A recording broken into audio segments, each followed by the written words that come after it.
Get yourself ready for a minstrel show.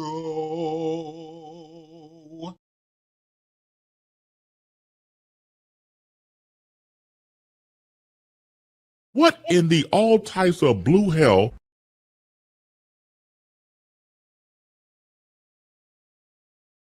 What in the all types of blue hell?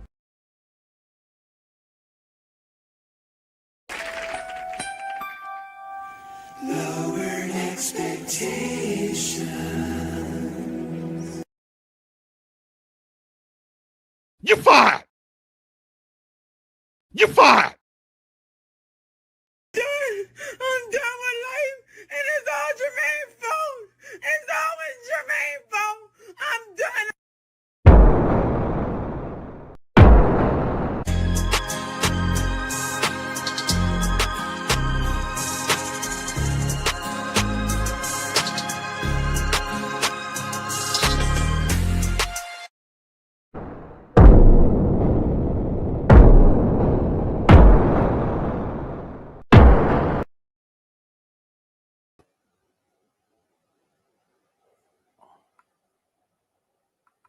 What's good, everybody? AB Media 83 here, and welcome to the Colosseum.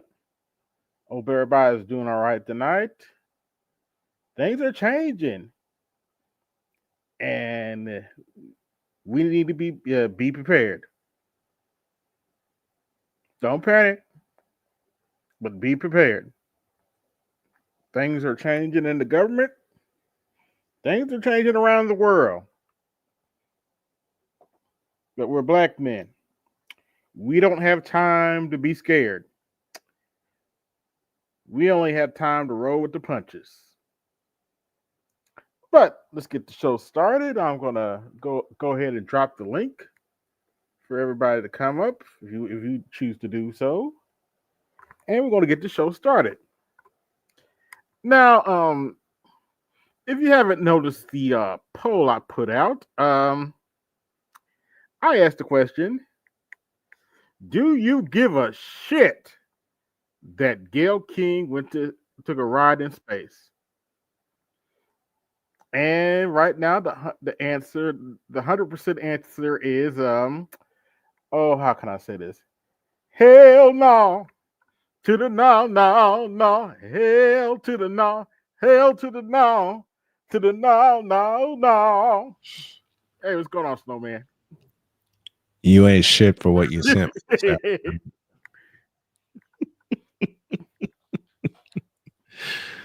But that's not even the funny part. Oh no. The funny part is Gail King is actually upset we don't give a shit about her going to the moon. I'm not going to the moon, but going to space for 3 minutes. Hey, Gail King. You big dummy. Oh, you got the original credit.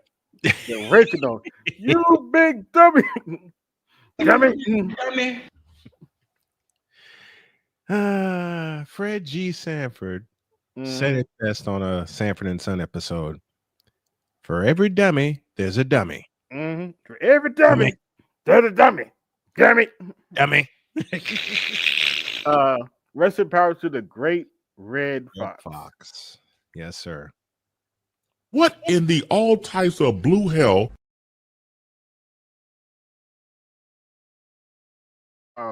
You one of the only people that can make me drop what I'm doing when you send me shit like that. You, my wife, and BGS are three of the few that can make me stop in my tracks. Because when you sent me that this afternoon, I dropped my phone and laughed out loud. When I think of hell, listen. That's the picture that comes to mind. I'm sorry, Cynthia G. who comes to mind. Listen, I'm not arguing with you at all. Okay, I'm not arguing with you at all. I'm just saying you ain't shit for sending that to me and stopping me in my tracks. Also, peace to good brother Art Newstall in the chat. But Art Newstall in the house. You ain't shit for sending me that, because, like I said, it was rolling along, and then I see that you sent me something. I'm on my phone. I look at it and I drop my phone. Yeah, actually, you know what I accidentally sent you? The What did you send image me? I used to make the blue effect. Because I thought I sent a clip, but it was just a little image It I was just sent. the blue effect. Hold on, let me play that again, Please do. just for the fun of it. Oh, here we go. What in the all types of blue hell?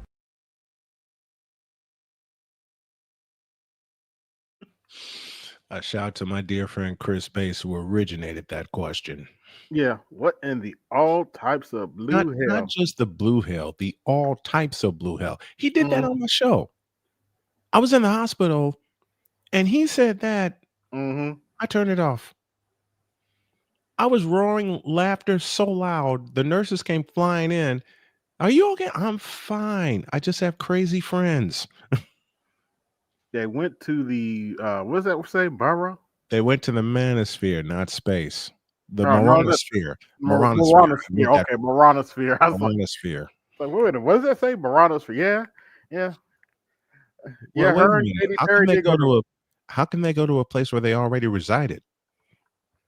But allegedly they went into space for 3 minutes. And that's not actually not the cherry on top. Guess what the cherry on top was?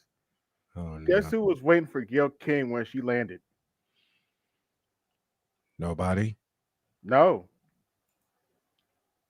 Oh, fuck. Oprah Winfrey was waiting for Gail when she landed.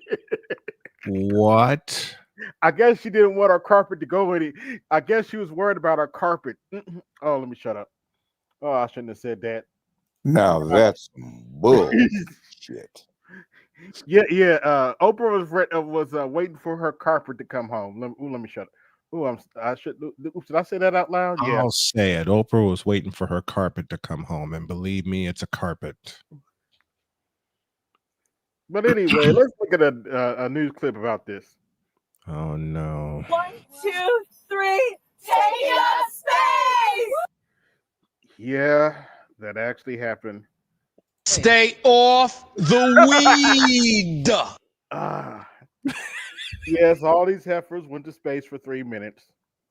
One more time. Stay off the weed. Yeah, that And they're mad nobody gives a shit. did work. All right, people at home, if you're living here on Earth and under a rock here on Earth, I will tell you that Gail King went to space yesterday. She came back safely aboard a Blue Origin capsule along with 5 other incredible women. And by the way, this was a historic trip. First all-female commercial space mission ever. So here to talk all about it is astronaut Gail King. And she's not an astronaut. Did they put an extra S in the word? No. Also, let's look at the like-dislike ratio on this video. 616 likes, 5,100 dislikes. Damn. Fun. This should be fun. And one of her astronaut crewmates, former NASA rocket scientist, aerospace engineer, and entrepreneur Aisha Bo. Can I really add astronaut to my resume? Because I look at Mae Jemison and those guys. I don't know. She has a shirt that has all of the Black women who have been. And just to see my name in that company is like, whoa. It is amazing. Whoa. It is amazing. When we were pulling up, we got to work at the same time this morning. Yes. Your plane landed a lot different hour. I was way asleep when you got into New York. But it was funny watching you get out of a normal vehicle. Yes. I still know how to ride one of those, Tony. I still know how to do it. Aisha, as a rocket scientist, one of the things I've been really curious about is when you're up there. No. I'm sorry. No.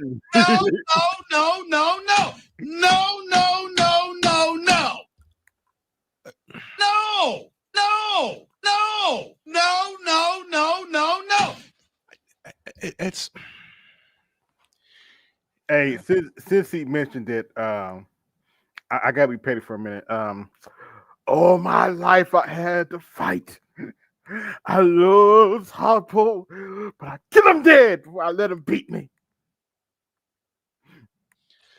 You're an asshole.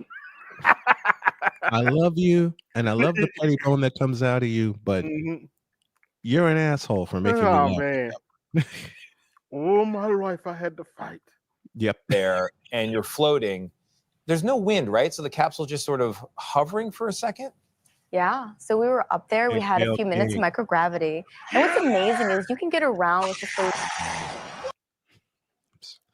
I'm sorry. Now my petty bones. So we were coming up there. We had a Yeah, you see that symbiote running around? You see that alien on her few head? minutes of microgravity. And what's amazing is you can get around with just the lightest touch.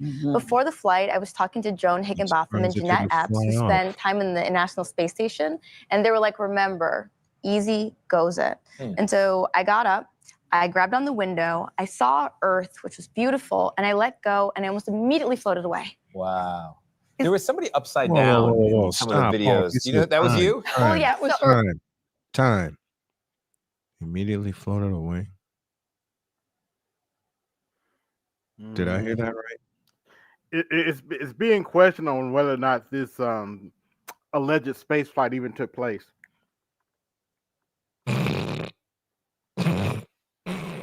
No! No, no, no, no, no!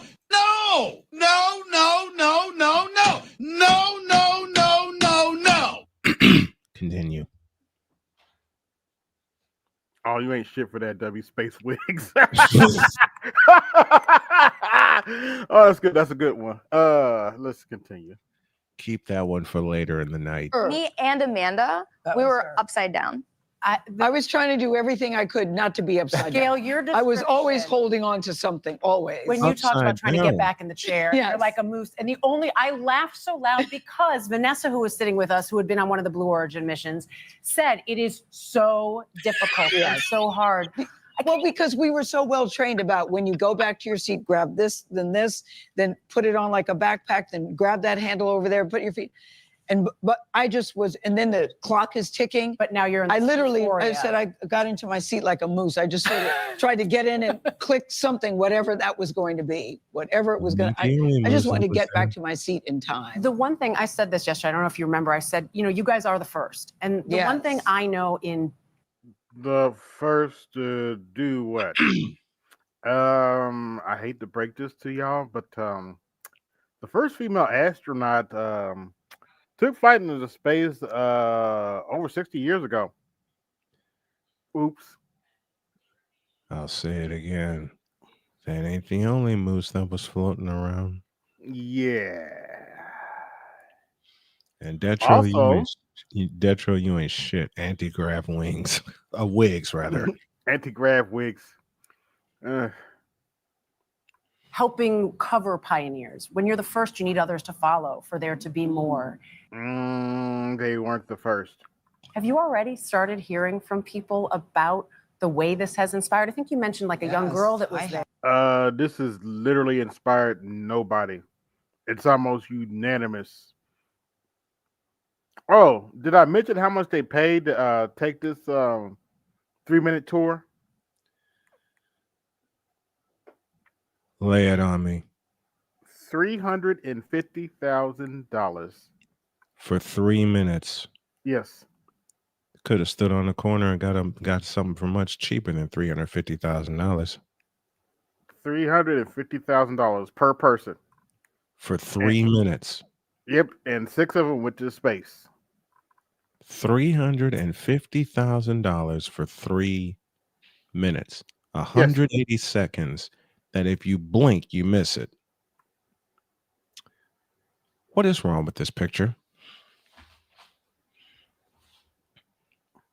There. Yes. I had the privilege of sharing this moment with a young girl named Claire. I've mentored her since she was 13, and it was her engineering team that I took a picture in front of the booster with, and they were so proud. And she said to me, Aisha, I never doubted that I could be an aerospace engineer because you were one and you were there for me. But I have doubted whether or not I made the right career choices.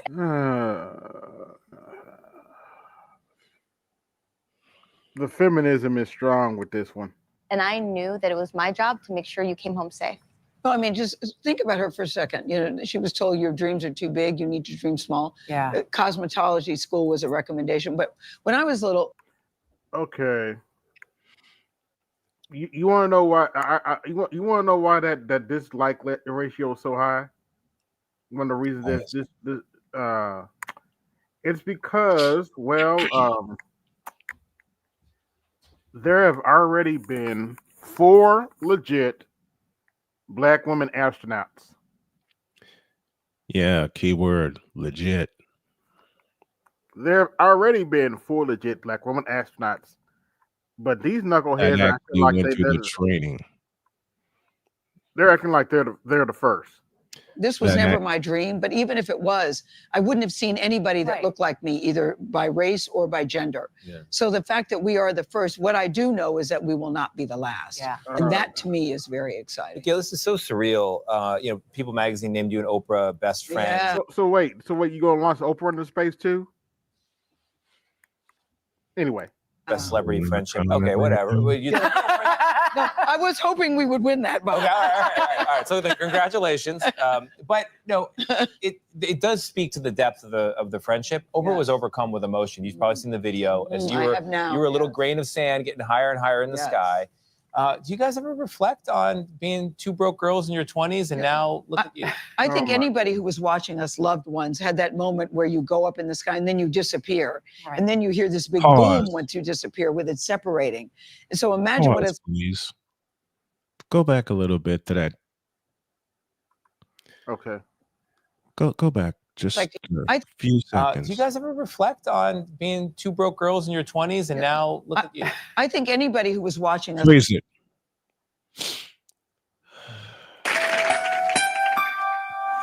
Lowered expectations. Oh, dear.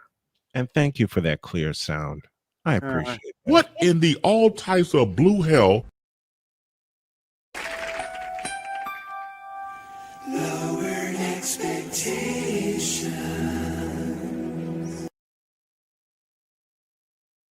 What in the all types of blue hell?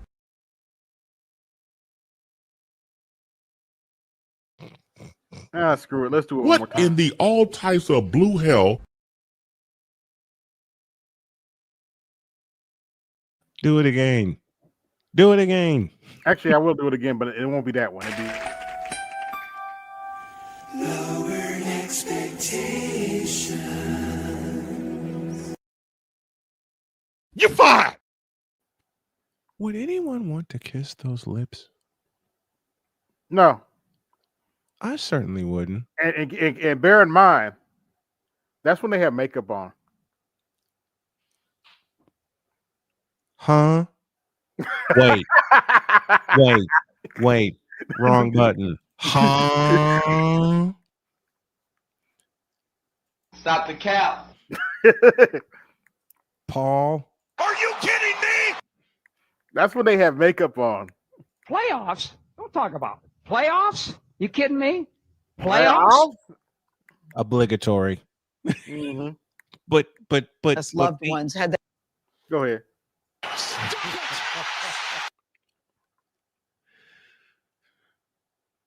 You know, and look at that pathetic Halloween costume too. I hate to brag Mm-hmm. on my beautiful wife, but you all have seen her without makeup. Mm-hmm.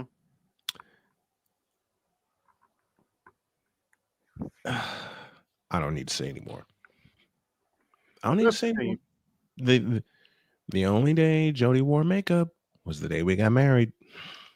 That moment where you go up in the sky and then you disappear. Right. And then you hear this big boom once you disappear with it separating. And so imagine what it's like to hear it on the ground, but imagine what we felt when that actually happened. Imagine the journey of when you guys were young and you first met to where you are now. Experience. Well, I mean, yeah, but it's like I always say God can dream a bigger dream than you can dream for yourself. Yeah. This was never my dream, certainly not hers. When they first said they were going to do an all-female crew, I said to Oprah, I would do it if you would do it, because I know you're not going down like that. I just know that's not how she's going to exit the earth. She goes, well, no beeping way am I doing it, so guess you're not going. So when it presented itself, my initial response is no, I can't. Right. And then you start thinking about it. You start thinking about what it represents. And I had such trust in Blue Origin. You know more about them than I do in terms of their safety. And by the way, this is not Elon Musk's company. This is Jeff Bezos' space stuff. Blue Origin. Okay. Record and how they operate. So you never doubted it. When you were invited, you were like, yes, put me in. This friendship now, because I'm thinking you're talking about the friendship with Oprah. I've seen you just we're talking forever bonded, yes. with the six of you now. This. By the way, I got around 20 watching. Like, share, subscribe. Hit the Cash App, support the show. Hit the Super Chat, support the show. Are you not entertained? Bond that formed so quickly. Yes. What is that like? I mean, it's been incredible because we had to pass our final test as a group. Yes. Yeah. So our practice, our simulations, everything had to be a blue hell. What's your question? What in the all types of blue hell? be done in a coordinated fashion to ensure safety. And we finished and we stepped out of that last training run. We were ready. Yes. We were very well prepared. And, you know, they had the option, the countdown. They said, if you're going to back out, what was the phrase you have to say if you're going to back out? It's 2 minutes and 30. Will not fly, right? Will not fly. I will not fly. Yeah. Did you ever have a moment where you thought, never? No. And in fact, Never. when we landed, if they play the audio, I checked in. My call sign is Exuma because my 92-year-old grandfather had the honor of standing next to Oprah, and that's beautiful footage.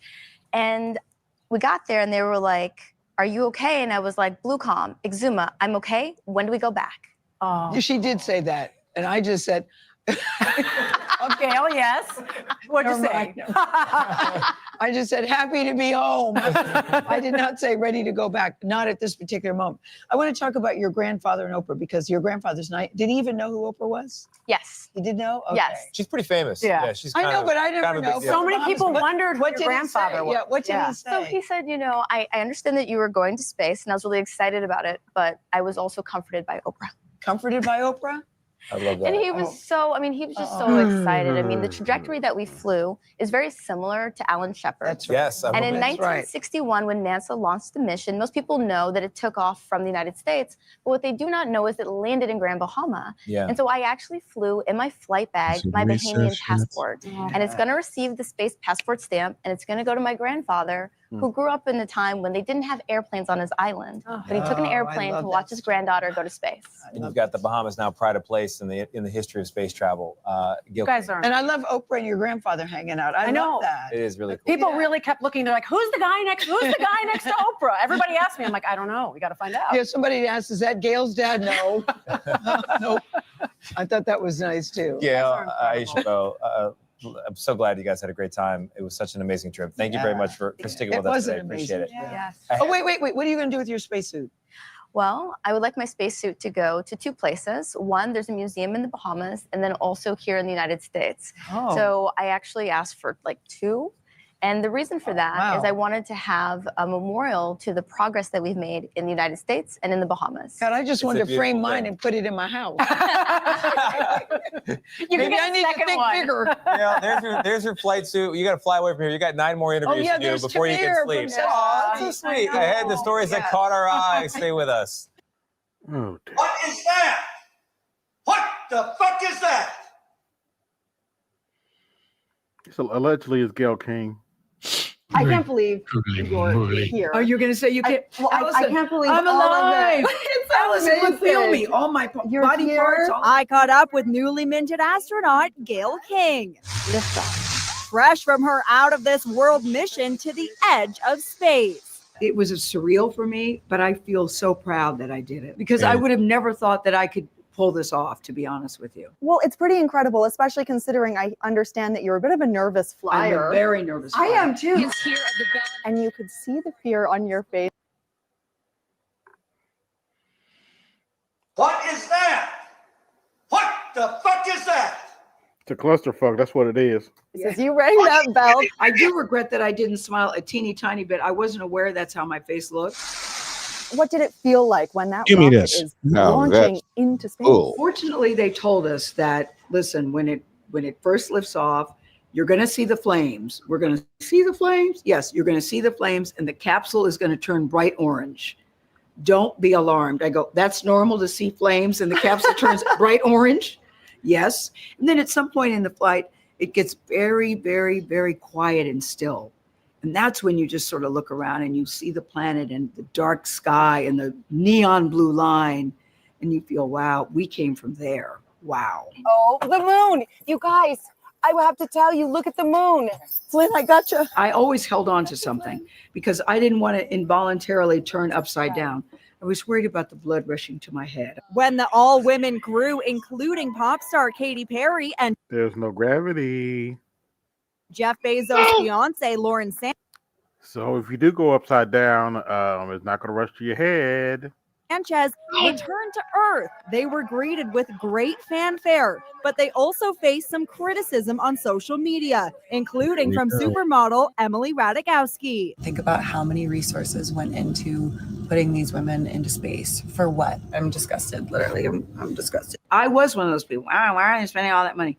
Then you educate yourself and you see what is happening and you see the benefits. Do you use GPS? Do you use satellite? That's all because of space research and in some cases space travel. But the bigger thing is what it's doing to Yes, we know. We weren't born yesterday. young girls and young women. Men have come up to me. They said the fact that you did that makes me think maybe I could do that too. I'm gonna have to get a clip of that baby saying a bullshit.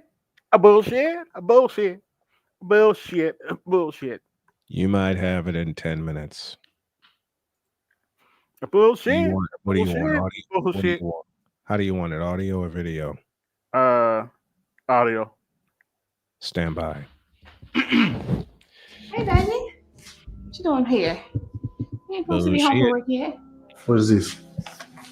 Uh-oh. No, we're not gonna watch that. But I just I want to let's see. Gail King into space. Just want to show everybody what TikTok's saying about it.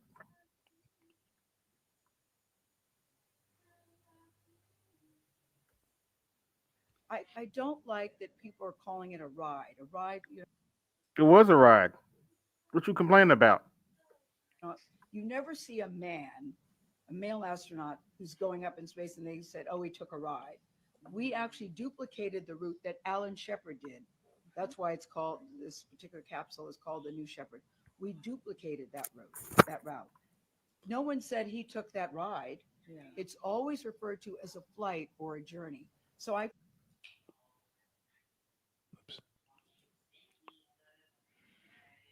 what Blue Origin wants to do is take the waste here and figure out a way to put it in space to make our planet cleaner. So can we actually send trash? So I wish people would do more due diligence. And then my question is, have y'all been to space? Have you been to space? No, we can't afford a $350,000 space flight. $350,000 trip. No, we have not been to space, Gail. So, Gail, how was the trip to space? The trip was an amazing experience. The only problem is you little peons aren't as inspired as how we wanted you to be. Pretty much. You know, whenever celebrities are together and they do stuff, you know. 1, 2, 3, take us space! No. No. I need to record something really quick. Fuck off. Yeah.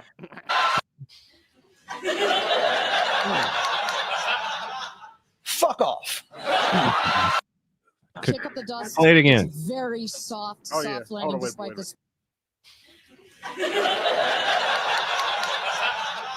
Fuck off. Got it. Oh, you recorded that? Yeah. Got it. Shout out to John Stewart. That may have been a put together clip. I don't care. That was funny. Fuck off. Mm-hmm. Oh, that's what the Minnesota Timberwolves are telling the Los Angeles Lakers right now. Oh. Fuck off. Oh, so they're having a little trouble, huh? 113 to 90, Minnesota. Damn. They're having a lot of trouble then. Uh-huh. Let's have a little fun on TikTok right now. Okay, Wendy's, we're here to talk to you about your behavior. The fuck? What do you mean about my behavior? You have to stop bullying people on the internet, bitch. What? Huh? What? I ain't never bullied nobody on the internet. One time you said my ice cream machine is about as useless as a housewife with a college degree.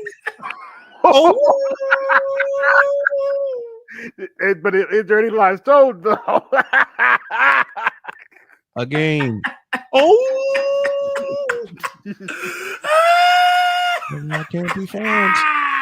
One time you said, whenever I'm at Jollibee, I want to call ICE, but I don't even know where these people are from. I was joking. One time you said if Bojangles was a person, he'd be a 52-year-old man who only dates 23-year-olds. One time you said my fries are your 13th reason why. I am not going to sit here for this. I will listen to a couple more examples and then I will storm off. You said to work at Popeyes, you don't have to have a high school degree, but you do have to have a felony charge for assault and battery. That's true.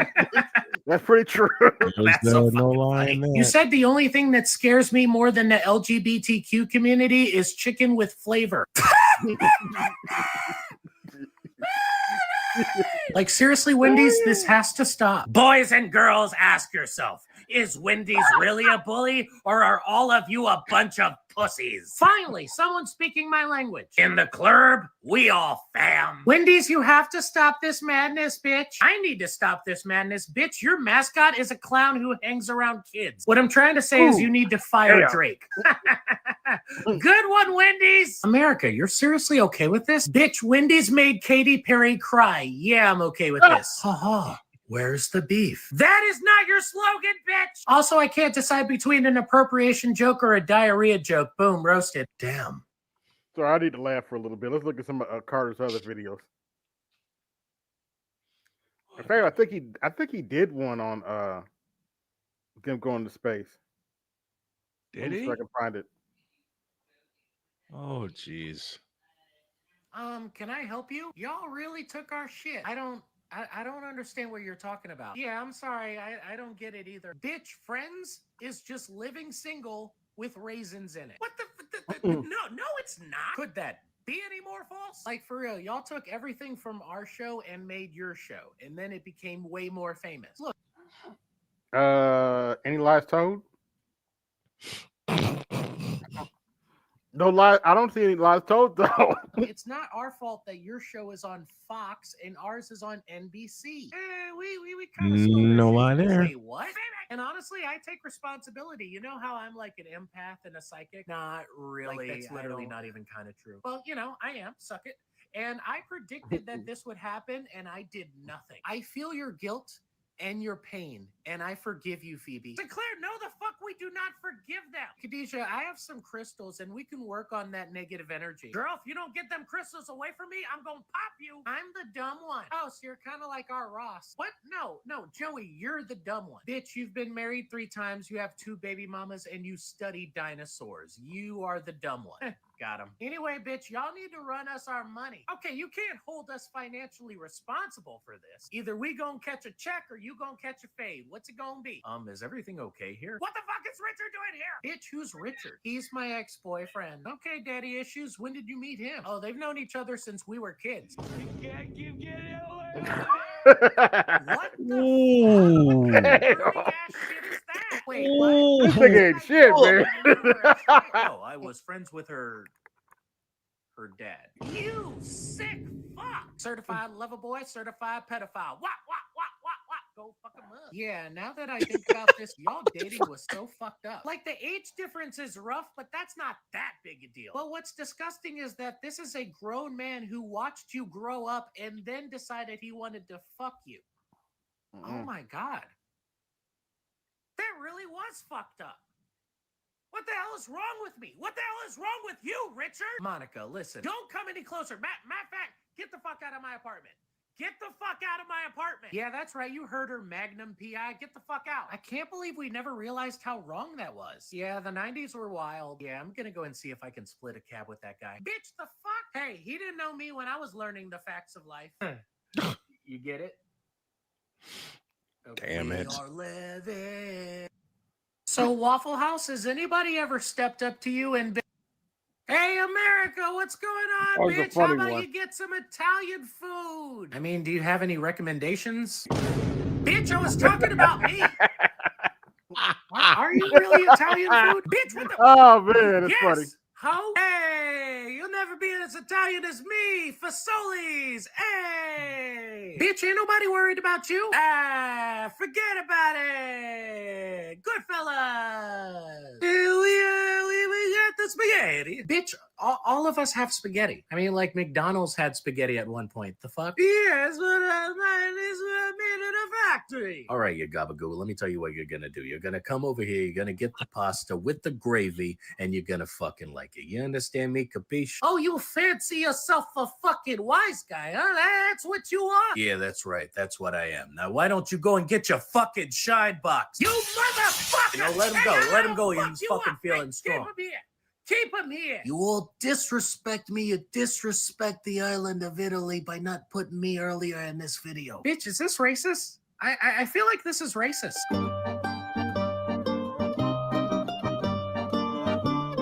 Oh, what? Was supposed to be afraid of you because you got the fucking intro music, you stoic mute? You could go fuck yourself. Look, guys, I'm not gonna shit on you or anything like that. Maybe a little. Like, seriously, all of you guys are great in your own way, but even I know that y'all aren't real Italian food. I mean, come on. It's like saying that I make true Mexican food. That is a very good example, Taco Bell. Very good. Like when people from Mexico see my tacos, they cry. They might be crying for different reasons, Taco Bell. There's kind of a lot going on, but probably the taco thing too. Haha. When you're here, you're family. That is not your slogan, bitch. Bitch, I'm gonna be. What's Oreo's slogan? You don't know? I see skies of blue and clouds of white, bright blessed days and dark sacred nights. And I think to myself, Oh my gosh. what a wonderful world. It's so beautiful. Katy Perry, get your ass out of space, bitch. Like, bitch, this is the most amazing experience ever. Out here, I can really see what love is. Bitch, aren't you married with a... She actually said that. I after she got back, she said, I really can see what love is. My Being God. out there among the cosmos, I realized that we're all the same. Bitch, you had to go to space to learn about equality? Everyone has a different journey, and mine costs millions and millions of dollars. Hey, aren't there like multiple major conflicts going on in the world right now? Yeah, and a lot of people are probably gonna die starving tonight. Yeah, I kind of feel like sending this person to space was a waste of resources. I'm sorry. What is a Katy Perry again? She's a pop singer that hasn't been famous since 2014. And I'm married to Orlando Bloom. Yeah, and she's married to Orlando Bloom. Oh, I see. You humans sent Katy Perry to exile her from Earth. What? No. This was just some stupid publicity stunt. Oh, wow. Oh, geez. I've been observing your planet for a very long time, and every day I'm just a little bit more disappointed. You're an alien. Your touch so foreign. It's supernatural. It's extraterrestrial. Man, this here is straight up booty cheeks. Cause baby, you're a firework. That is not your slogan, bitch. Katy Perry, shut up! Bitch, I'm gonna be in Tampa, Florida, April 29th. And click the link in my bio to see if I'm coming to your city, bitch! Damn. Okay, Wendy's, we're here to talk to you about your behavior. The fuck? What do you mean about my behavior? You have to stop bullying people on... What in the entire fuck is wrong with you, Taco Bell? Wait, I can explain. Oh, you can explain? And since we're nominating people, I would like to nominate all of my ops to the fade. So y'all got 24 hours. What? I don't... What in the Vita blue, yellow-bellied, red-blooded hell was that? I don't know. That wasn't even part of my thing. Fair enough. Final. Minnesota Timberwolves 117, LA Lakers 95. Sorry, Art. I'm not.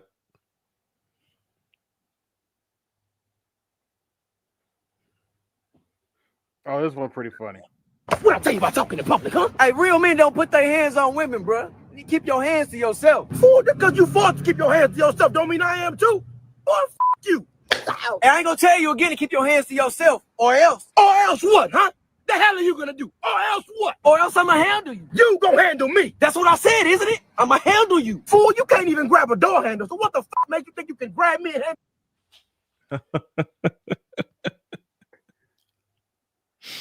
A lot of dudes are in the grave because of crap like this. Yep. Me. You need hands to handle shit, right? You do know that, right?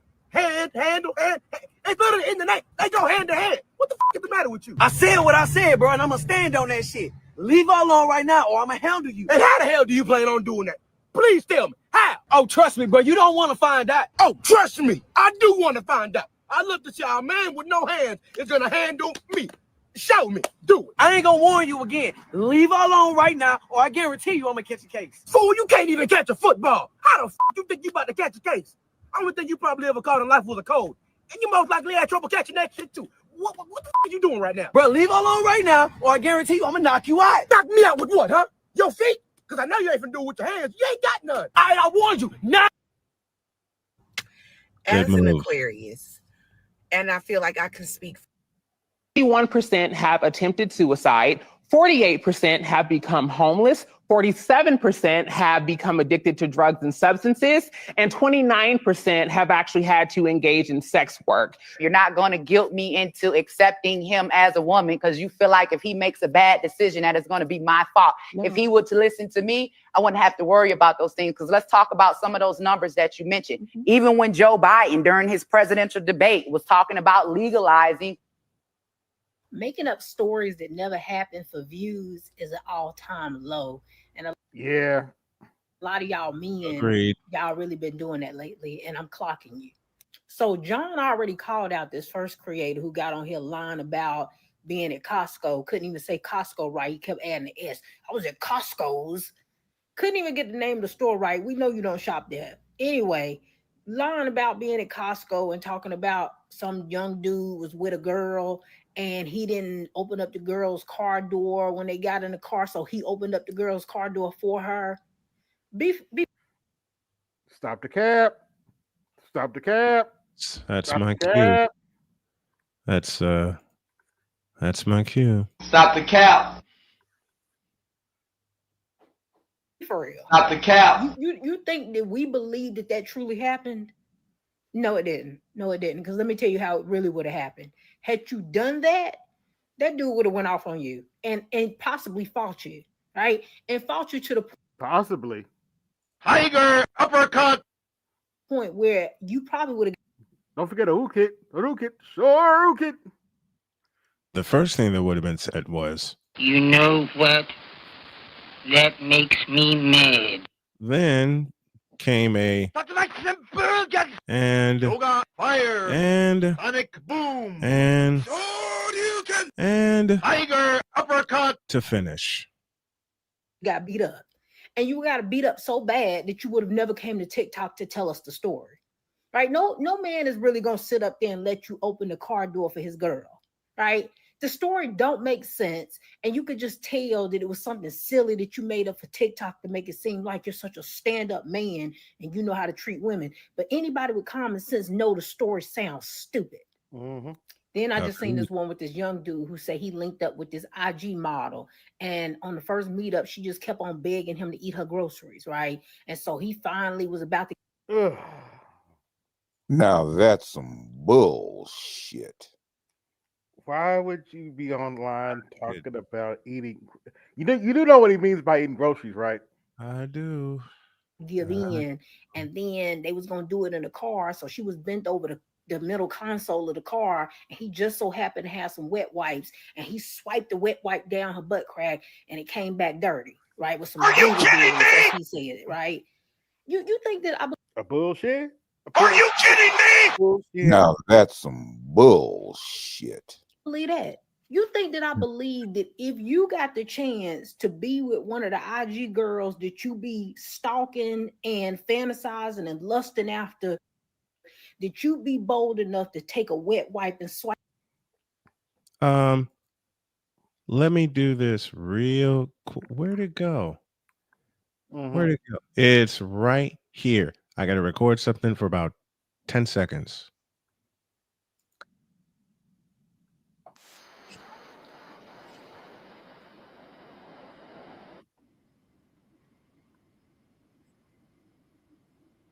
One more time. What, you want me to replay it?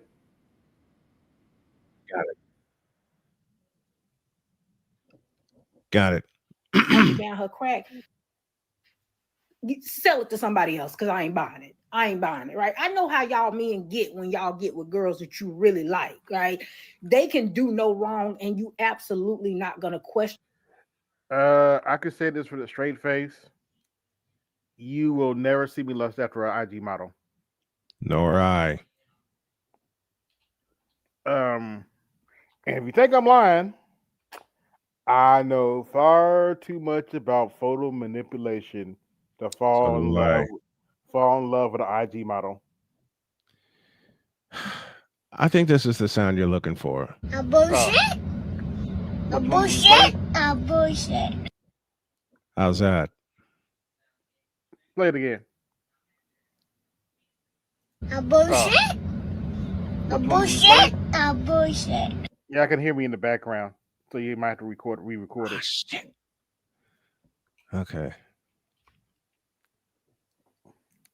All right. Yeah. Just meet up and re-record it. I'll meet you up and you can re-record it. Okay. Thank you.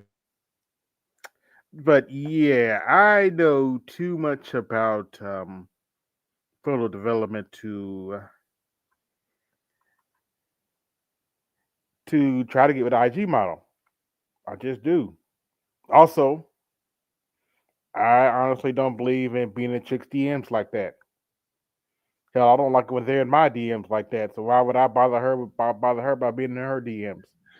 The only time. But they want you to buy it so bad.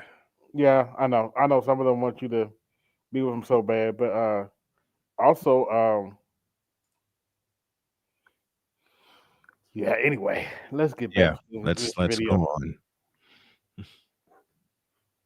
And shout out to Dana Jane. That's the name of this creator. Them about anything. You just happy to be there. You just be happy to be there. So save it for somebody else, right? But anyway, he goes online in the second part talking about somebody sent the video to her. She reached out to him. She thought the reason why they stopped talking was because they was beefing. Here we go. IG model, really? Hey, Namer. I What's up, do. Namer? Hey, happy Holy Saturday, first of all. Mm-hmm. Praise And the happy Lord. Easter in advance. Mm-hmm. Hey, tomorrow's is well over here. It's official. It's 5 a.m. So it's now Easter morning and 4:20. So let thy be stoned and see the Lord. Let me tell you how that doesn't make sense. If the last encounter you had with the man was him swiping a wet wipe down your butt crack when y'all was about to get intimate, and then he stopped said intimate session after swiping the wet wipe, anybody with any common sense would know that that's probably the reason why you and him don't talk anymore, right? Like, y'all ain't even thinking these lies through, you so desperate for the views, right? But this is why I always tell women, it's not hard to tell when men are lying. The way y'all be acting like y'all get manipulated by them, they're not good liars. All you got to do is let them keep talking. They gonna talk themselves in a circle, or they gonna talk themselves into telling on themselves, right? But this whole line for views, y'all men need to let it go. You're not good enough liars to do it, right? It's holes all in your story. You can't need this TikTok check that bad.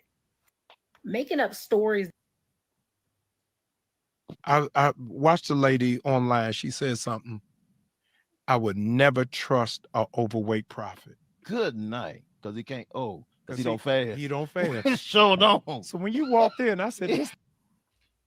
So I wanted to make this post to address guilt. I watched. I know. Why is he talking about Bishop T.D. Jakes like that? Well, not only that, that's big talk coming from Blasphemer. Anyway. So I wanted to make this post to address Gail King, Katy Perry, and Jeff Bezos, specifically Jeff Bezos. I got something for you at the end, so stay tuned. I hope that y'all can see this. I hope this goes viral enough for you to see this message because I feel like personally affected. When Gail made that statement about going to space, about how, like, basically saying you should go, like, suggesting that that's something that the normal American citizen can do is crazy. And there's a reason why I can't go, Gail. There's a reason why I can't go to space because I currently work for Child Protective Services and I make $20 an hour working for Child Protective Services. So I don't have extra money to go to space. Okay. And to Katy Perry, I wanted to say something to you specifically. I do not appreciate the comment that you made about love. You won't experience real love until you go to space. You won't know the magnitude of love until you go to space. She didn't say those exact words. I'm paraphrasing. However, like, no, Katie, I do experience love every single day when I go to work for CPS with these children that I'm trying to take out of poverty and struggle and neglect, with these children that I only get paid $20 an hour to do in the state of California, Katy Perry. So I do my job out of love every single day. So to say that you got to go to space to feel someone that has worked 3 years at a nightclub, I will never understand why I see grandmas literally looking like bottle girls. I feel bad because I actually denied some women from getting in the club because I'm like, this has to be a fake. Yeah, sadly, Big Mom was going to the clubs now. ID. Into this one day, I'm checking IDs like normal, and I see these 3 baddies walk up, like IG baddies. I'm thinking they probably got the IG starter kit, a Plan B, a D-Sign Optima, and an air mattress. I ask them for their IDs, and I see 41, 46, and 52. I'm like, yep. Air mattress. Hold on, wait a minute. I want to highlight this for a minute. IG baddie. I have the sound.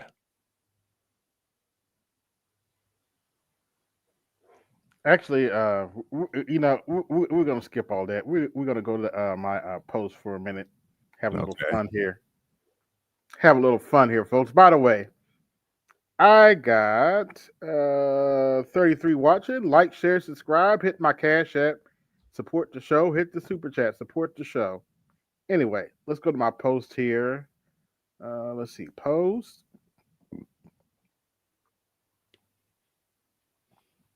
Let's start with this one first.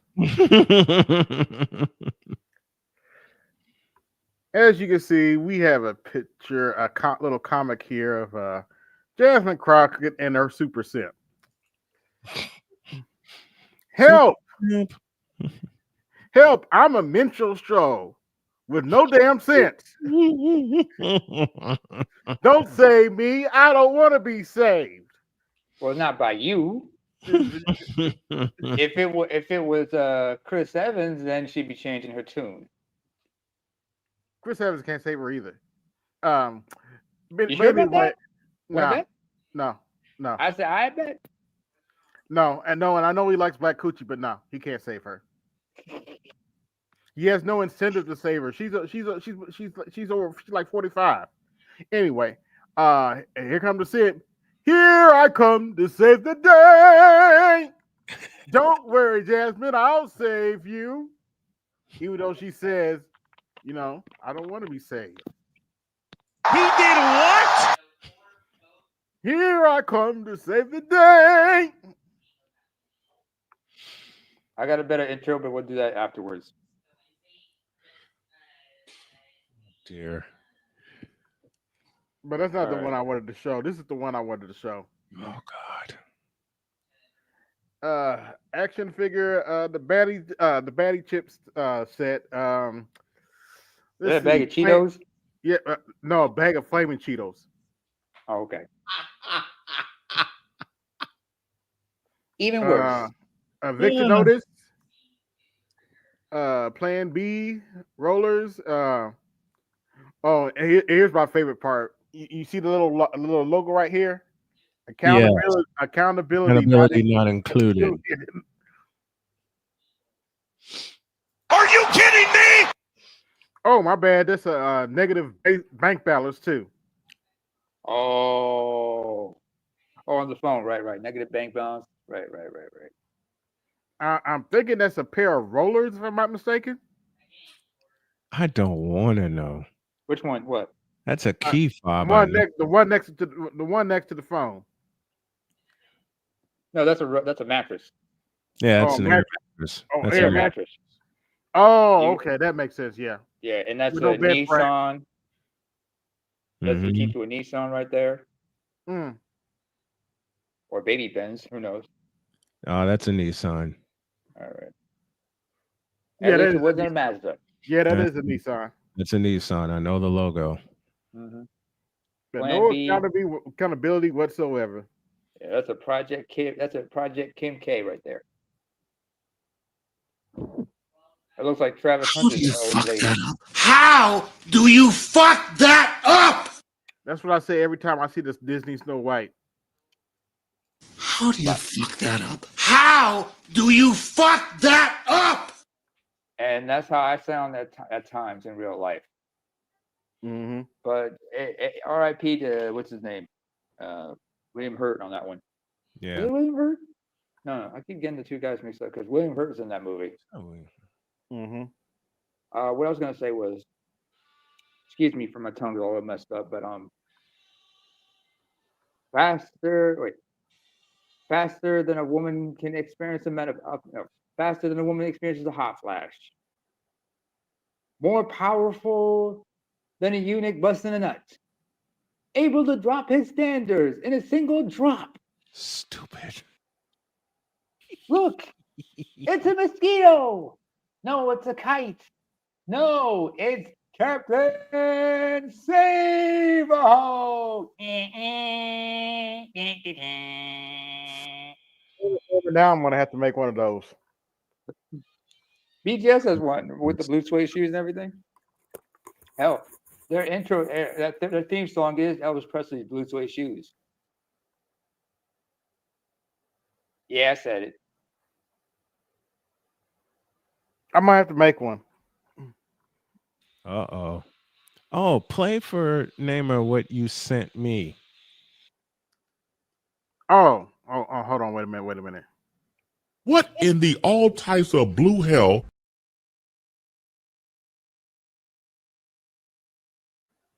You see it, Namer? Did you have to traumatize me?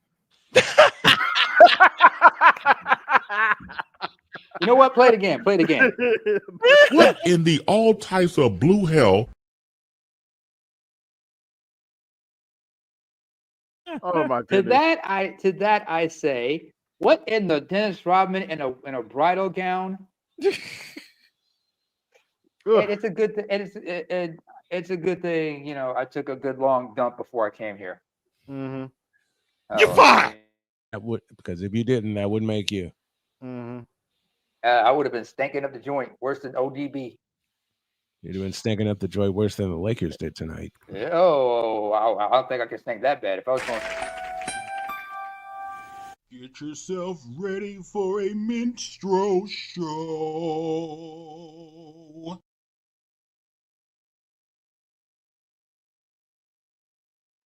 I don't think I could stink that bad at Snowman. If I was gonna stink that bad, I'd probably be like Pepe Le Pew.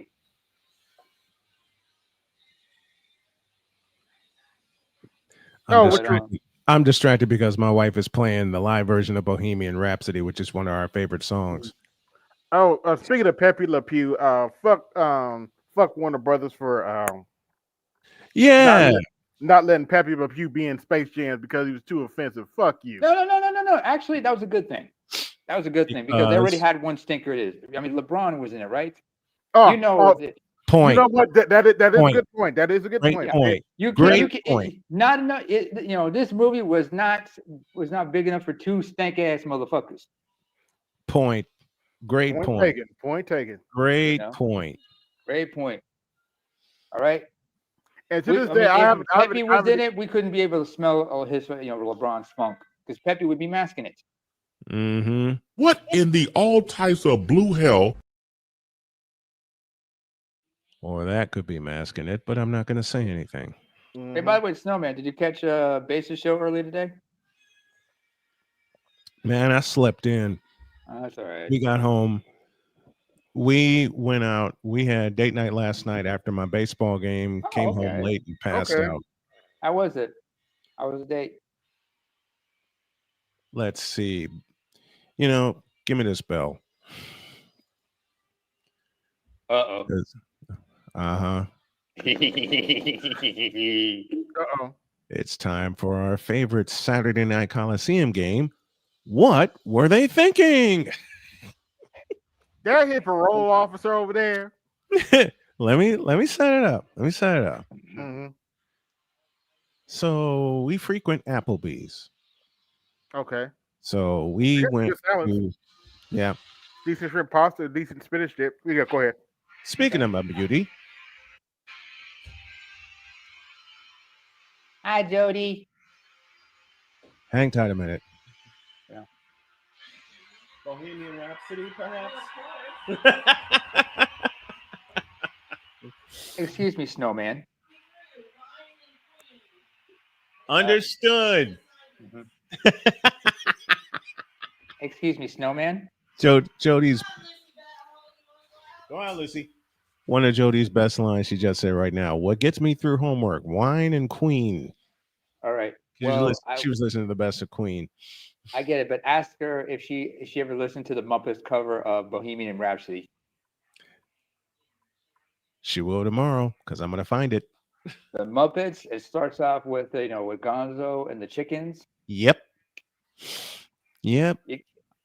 If I can find Mana Mana and make her laugh, I know I can find that and make her laugh even louder. Even better. I think I've sent you a couple clips, but one I can tell you is look for another clip. It's basically Beaker, the chef, a couple other guys, Sam the Eagle, and I forgot who the other person is. Four of them.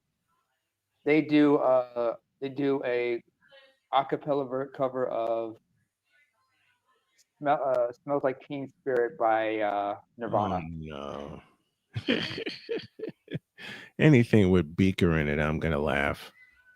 Yeah, I Either think I'll send you Beaker a few clips. So yeah, but anyway, or the time to play the or game show. chef. All right. We're gonna back up a little bit. So she's waiting for me. I get down to the truck, and we said, let's go get something to eat. I said, cool. So we go out. We arrive. No gynocracy member in sight. Oh. Let me say that again. Not even in small town Columbus, Indiana. Not a gynocracy member in sight. And as we were getting ready to leave, they walked in.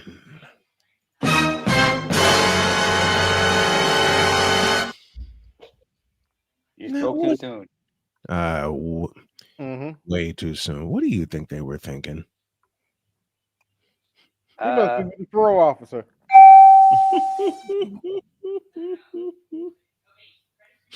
Is she his tutor? Oh God. I have not heard that one before. That's a great one. Well, actually, that goes with Asian dudes with white women, but hey, find the line that one. Find the line that No one. lie. Dr. Ken once said that. He said one time, he dated a white woman before he met his wife. Mhm. And she was like a 5'10" blonde. He's a 5'4" little Asian dude. Everybody Yep. looked at her. Everybody looked at them and thought, "Oh, he got a tutor." And he's a college graduate. Duke University. Also went to. He got his North Carolina. reparations. BGS is running joke, Mhm. and we all love it. 40 acres and a white woman. It's got to become a What he T-shirt. doing with that snow bunny?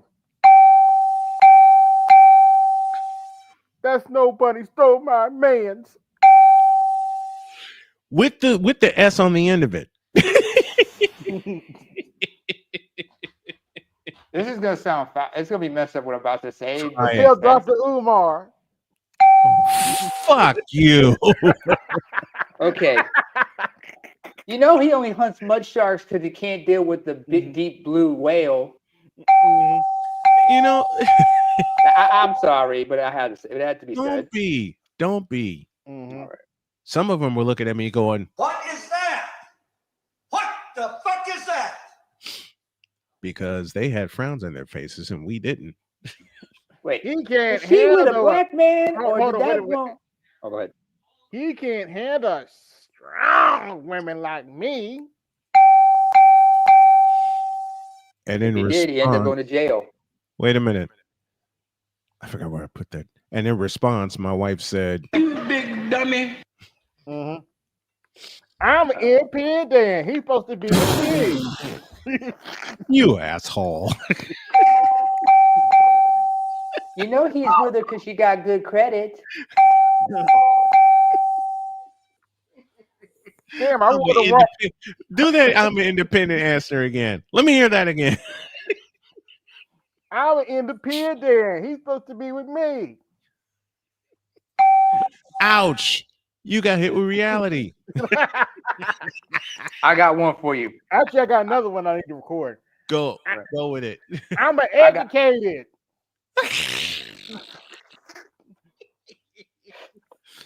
No, man, I got one for you, and it's from a low down dirty shame. Talk to me. Hey, coffee may be good with cream, but tastes a whole lot better black. And I remember that too. You remember that? I actually got another one too. I'm I got a degree. My wife has 3 of them. Wait, no, man, don't you have a degree? No. My wife has 3. Look, my wife has 3 of them, and she actually uses it in the field that she's in. Mm-hmm. I'm the most educated. In what? Two sounds for that. Give me this. Say it again. I'm the most educated. Now that's some bullshit. Is she with a black man, or did that white man work in a coal mine?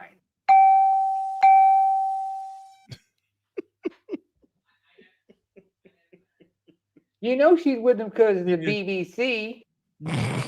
Oh boy. And to think that answer is so obvious, but yet it keeps coming up. Mm-hmm. Come here, Pumpkin. That little white heifer is a size queen. Well, when you look at Brian, you realize what I mean. You know, he's 6'5" and everything. I gotta. Let me turn this on. I got a little visitor up here with me. Hi, Pumpkin. Well, It's my little pumpkin bear. Uh-huh. You love headbutting me, don't you? Of course he does. Mm-hmm. Let me turn this on. That cat must be Ethiopian. No, this cat is just huge. No. I mean, with the headbutt thing. That's No. the Ethiopians, we like to headbutt each other. No, this is just what they do if they want attention, because Winnie does it. Oh, okay. Oh, he's just trying to rub faces, but he's hard-headed. Yep. Mm-hmm. That's all. He just wanted a couple daddy snuggles. You used to Let's see have a little dogs. fun here on TikTok. What'd you find now? Uh-oh. Oh yes. Oh. I know that's right. See, that's how they did it back in the day, girl. They used to just confront you, girl. That's how Confronting who? They used to call confronting each other. Grand. Like, never been No. confronted about Rufus grand. Right. Listen, they was doing all that mess. Don't call me.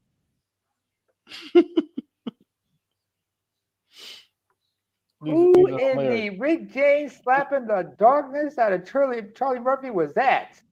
Was that a deep fake? I don't know, and I'm probably not gonna find it again. But anyway, I'm so hungry. I can eat a damn dog. I'm so hungry. I could eat a damn dog. I'm so hungry. I could eat a dog. Say what? I'm so hungry. I could eat a damn dog. Bitch, you ain't Filipino. I'm so hungry. I could eat a dog. Shit. I'm getting the fuck out of here. I can eat a damn dog. To the hell you are. I said, fuck you. What'd you just say? Uh-oh. I'm hungry. I could eat a dog. Bro, I'm so hungry I could eat a dog. I'm getting out of here. I'm out. I'm so hungry I could eat a dog. I'm so hungry I could eat a whole dog. Hey. Don't even think about it. Eat a damn dog. I'm so hungry I could eat a dog. Bro, I'm so hungry I could eat a damn dog. I'm out. Oh, hell no. Oh, hell no. I'm out. That Bro, dog I'm was so like hungry I could eat a damn dog. Are you serious? Bro, I'm so hungry I could eat a damn dog. What? What?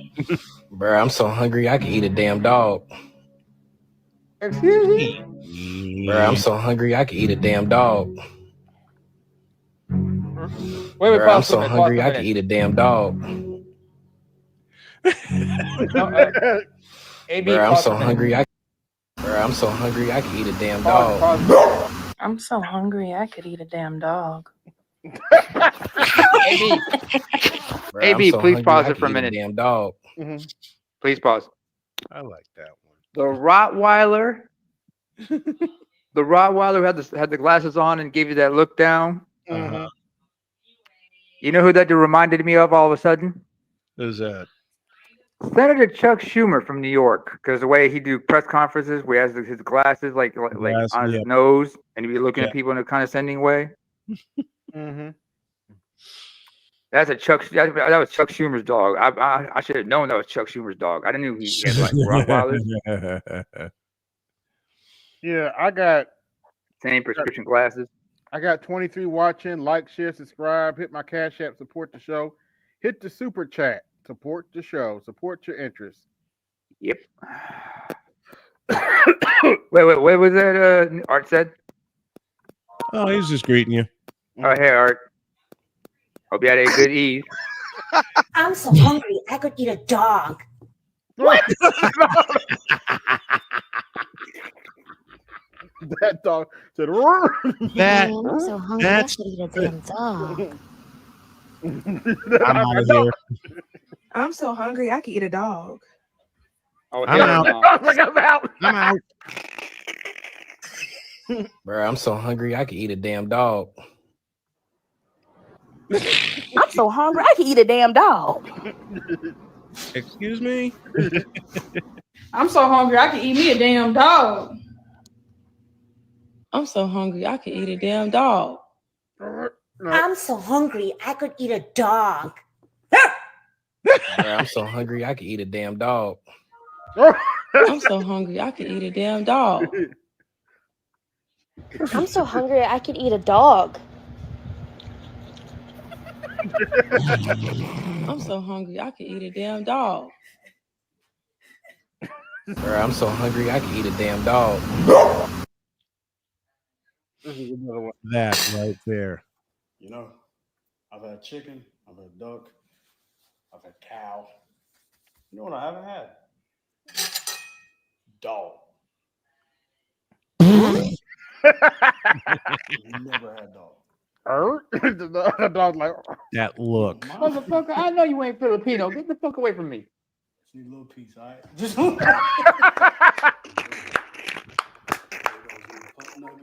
oh my gosh, that's hilarious. Yeah. Bro, I'm so hungry I could eat a damn dog. His ears perked up quick. Bro, I'm so hungry I could eat a damn dog. What? Bro, I'm so hungry I could eat a damn dog. Uh-uh. Bro, I'm so hungry I could eat a damn dog. Bro, I'm so hungry I could eat a Oh, this is funny. dog. Nope, I'm out. I'm out. You ain't reaching toward me. Oh man, that's too funny. I gotta play that. I gotta replay that one. That was funny. I could eat a damn dog. Nope, I'm out. Nope, I'm gone. Bro, I'm so hungry I could eat a damn dog. Please don't. Bro, I'm so hungry I could eat a damn dog. Zip. I'm out. Bro, I'm so hungry I could eat a damn dog. No. Bro, I'm so hungry I could eat a damn dog. Bro, I'm so hungry I could eat a damn dog. They just settled down and they perk back up. Bro, I'm so hungry I could eat a damn dog. Bro, I'm so hungry I could eat a damn dog. Bro, I'm so hungry I could eat a damn dog. Oh, the Chuck Schumer. Yep. Excuse me. Bro, I'm so hungry I could eat a damn dog. Oh, I got one ready. Bro, I'm so hungry I could eat a damn dog. Bullshit. Open mouth. Bullshit. Let's since this is the Black Manosphere, let's go look at some old-fashioned black female fuckery for today. Oh no. The following instead of black fuckery is brought to you by Clearwater Laxative. When things get muddy, Clearwater is definitely your buddy. Clearwater Laxative. Also, this episode of the Colosseum Night has been brought to you by 25-hour word salad, now served with special book of vinaigrette. Like, share, subscribe. Hit the Cash App, support the show. Hit the Super Chat, support the show. Oh, and this episode has also been brought to you by Angela Rye with lettuce and tomato on the side. What? No baloney? You can't make this shit up. Wait, no baloney? I got the feeling I'm going to be using that button. Real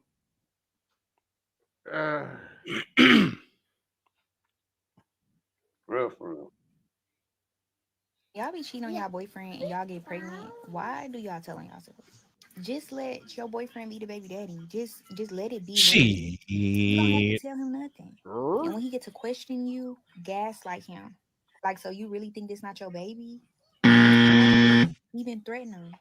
Say, if we gotta do a DNA test, my baby not getting your last name. Dude, Stop the cap. His last name. Like, they take so much pride in it. They act like it's the most important thing in the world. But telling on yourself is a no. And I know some people are like, oh, well, your child deserves to know who their biological parent is. Do what's best for your child. Some people don't have a daddy in their life at all, and it's their real daddy. What the fuck is it's that? about the man who stepped up to be daddy. Being a dad is way more than being blood related. But y'all don't want to listen. Y'all just want to get on here crying on the internet because y'all chose the wrong baby daddy. Y'all want to talk about how this dude a deadbeat, but he was never in a relationship with you anyway. So did you really think that he cared about you? You really think that he would care about a child that came out of you? Look, y'all ain't got to take my advice, but ask yourself, would he be honest with you? If he went and made another baby with somebody else, would he tell you? That is I.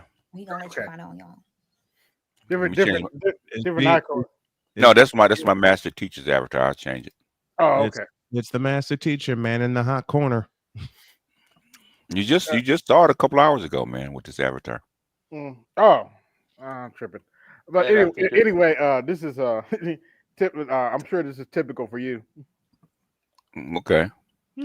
No, typical. Oh, the baby daddy shit. Yeah. Y'all be cheating on y'all boyfriend and y'all get pregnant. Why do y'all tell on yourselves? Just let your boyfriend be the baby daddy. Just let it be what it is. Okay. Yep. Why do you have the baby? Why do you cheat on the man and then have the fucking baby instead of just with all the different things you can do to get rid of the baby? Why you had a baby in the first place? But go ahead. All the things I can do to get rid of the baby, and when he gets to question you, gaslight him. Like, so you really think this not your baby? And if you have to, even threaten him. Say, if we gotta do a DNA test, my baby not getting your last name. Tiger uppercut. Last name. Like, they take so much pride in it. They act like it's the most important. What kind of the thing is I don't. And these are black women. What kind of freaking insanity is this? You just used the correct phrase, sir. Yeah. I think unfortunately, I think you just said it all. This is insanity. Okay, I could understand. And back in the old days before birth control, And you went DNA out test. and it would be the DNA test. You went out, you had an accident, got pregnant, had to have the baby. Okay, and you're stuck. Okay. Yep. How many pills do you have? How many abortion clinics do you have? Okay. How many solutions do they How many have? solutions you have? And but your solution is to have a baby by some other dude and take it back to your boyfriend and lie to him. Mm-hmm. I mean, I'm not afraid of no. at this point, man. Like I said, at this point, now we have to say that the black women are flat out just stupid. Okay. Oh, I did a video on that. I think they're just stupid because this makes sense. Because no man would do this shit, man. I forgot the title of that, but you said stupid in it like 100 times. Yeah. Oh yeah. Because it gets to the point when you listen to them. Like listen to this chick. Okay. Yeah. Mm-hmm. Okay, you got a boyfriend. You're happy with him, right? He's just your boyfriend. If you don't like him, leave him. Okay. You ain't got to stay with him. Go ahead. I'm sorry. I got a fun one for you, BGS. I made this clip of what in the all types of blue hell. What in the all types of blue hell?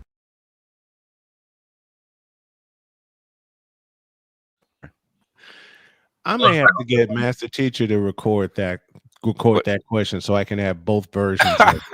I don't think I can do it better than he did, man. I don't think I can. Hey, sometimes you cannot outshine the master. Okay? Yeah. You tell him I said that, man. I will do it, but I don't think I can even touch that. It's like him saying bullshit. Okay. Listen, not no one, and I mean no one, can say now that's some bull. And I would ask no one ever to copy that. Okay. but what in all time? I mean, I'll try, but I don't think I can do it better than he can, man. Because it's just when you hear it say, "God damn." What in all types of blue That's exactly hell? what my wife said when she heard you say it.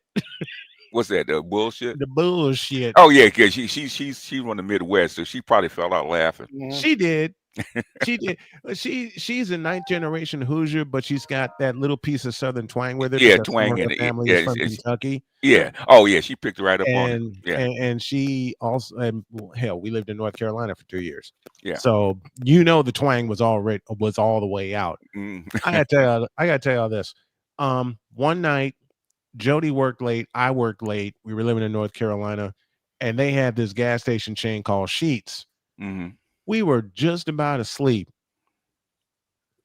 She turns over and goes, "Honey, can you get me something from Sheetz?"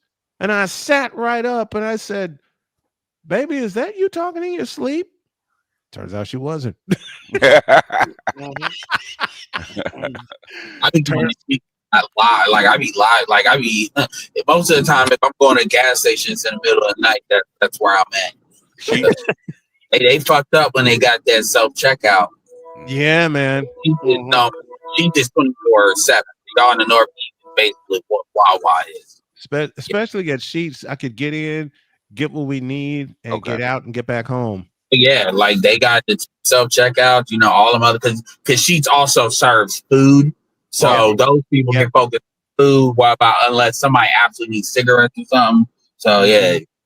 Once you get sounds like 7-Eleven. But then something crazy happened. I like that, yeah. But then something crazy happened. The one I used to frequent in Henderson got to know me, and they know the time. They know the timing and the reason I'm in there. Mm-hmm. So one of them would come up to me and go, "Okay, what do you want?" And I tell them, and they'll go, "What does Jody want?" And they go prepare. Oh damn. They got so used to me making a run for me and Jody because, like I said, Jody worked late.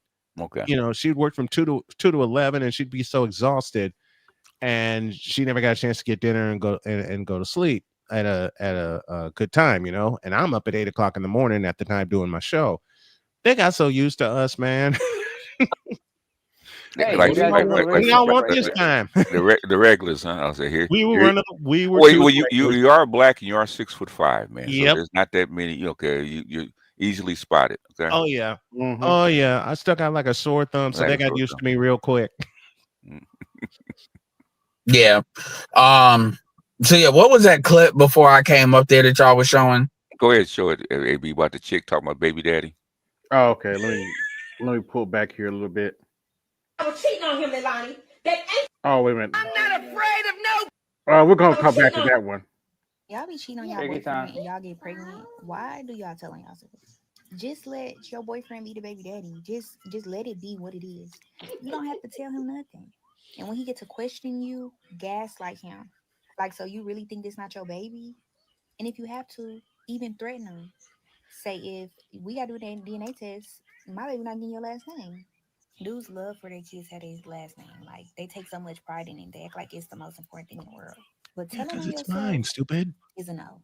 And I know some people are like, oh, well, your It's child. 2025, you dumb bitch. But anyway, I mean, even if that's the skit, where I think she's dead ass serious, because there's a lot of women that they think that way. Yeah. they're so addicted to what the engagement tell them what's right and what's wrong. Because when the engagement, so if this would have come across women that even if the woman start checking her because she's telling secrets, let's say they mad at her for putting it on internet, even if they low-key agree with it, then she'll come back with I don't give a fuck, like one of these angry TikTok because she's mad that she got called out. So they really it's really mind control at this point.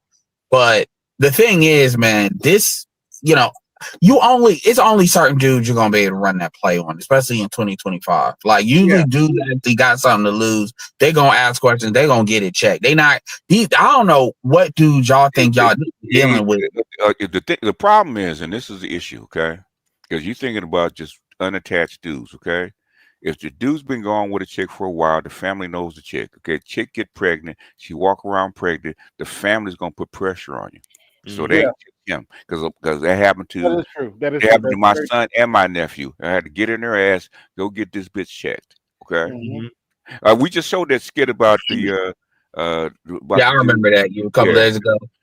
And guess what? They after he broke off with him, they still wouldn't stop. They still called and had a sit down with the little girl and the mama and the rest of them. They would not let it stop. They would not let it sit.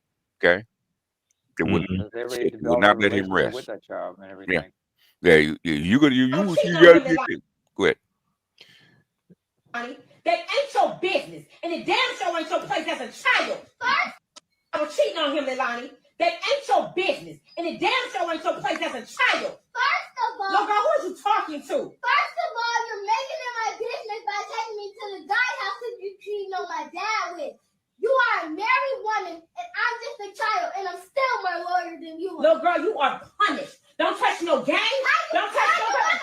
How you gonna punish me when you cheated on my It's dad? probably a skip. I was cheating on him, Leilani. Yeah, it is. Yeah, but it's always a skit. But the reactions and the comments always, they be genuine reactions. They be some people be really serious. But by the way, what BGS said, and I'm sorry who this hits, but I'm just gonna say it. Anybody that does that, y'all can all go to hell. Y'all can all go to hell and die. I'm just gonna say that right now. Like truth be told, I love my mom to death. If my mom my mom never would have. Actually, my mom don't like women like that, so I never had to worry about her doing some shit like that. But if something like that was ever pulled, like black men this is why people are getting mad at me because I'm not willing to throw Anthony Edwards under the bus for his situation because he basically said F that kid because he said I didn't want a kid before. And at the end of the day, black men, it's easier said than done. Let me say that. And I don't have kids. Let me say that. But dudes got to start having that energy. Dudes got to stop being the one talking about telling dudes to take care of their responsibility. Because the reality is, we know it's usually more to it than that. And this thing where you putting pressure on stuff like that, again, that's that matriarchal stuff. Like if this ain't no kid, why are you doing it? Well, because really, you just want to get out of here, man. It is. But the thing is, you have to understand. That's why I always go back to in history, right? This in the black community, the ADOS community, coming out of slavery is very normal. Okay, it's very normal for you to be taking care of other people's kids and swapping husbands, shit like that. Yeah, you got to be willing to. because black men until 1930 only lived to be 30 years old on average. Okay, so a lot of black men died early before their kids. That's Yeah, I absolutely. I mean, I understand. Let me finish what I'm saying first, Ed. Okay. I know you want to get in, man, but the thing is, I don't want to have to holler over you. Okay, just let me finish my sentence. Okay. Hold on. Shout out to Aquatechy for the cash app. Cha-ching, cha-ching, cha-ching, cha-ching. You better thank your donors. It's very normalized. Since most black men, and Polly Murray said the exact same, since most black men did not survive, okay, they were still disappeared or they died early from hard work, right? They weren't there to raise their kids. So what they do is go out and get another husband or borrow somebody else's husband. That's how come grandpa had 2 families and shit like that. Yeah. Okay? Because she needed a man to help take care of those kids. So this is very normal in the black community, but now there's no need for it. The shit is still happening. It's not. So let me say this and let me be clear. I consider this the R word emotionally. That's how I see it. So I hear the why, and I understand you're not justifying it, but there are people that will take what you're saying and they will use it as a justification.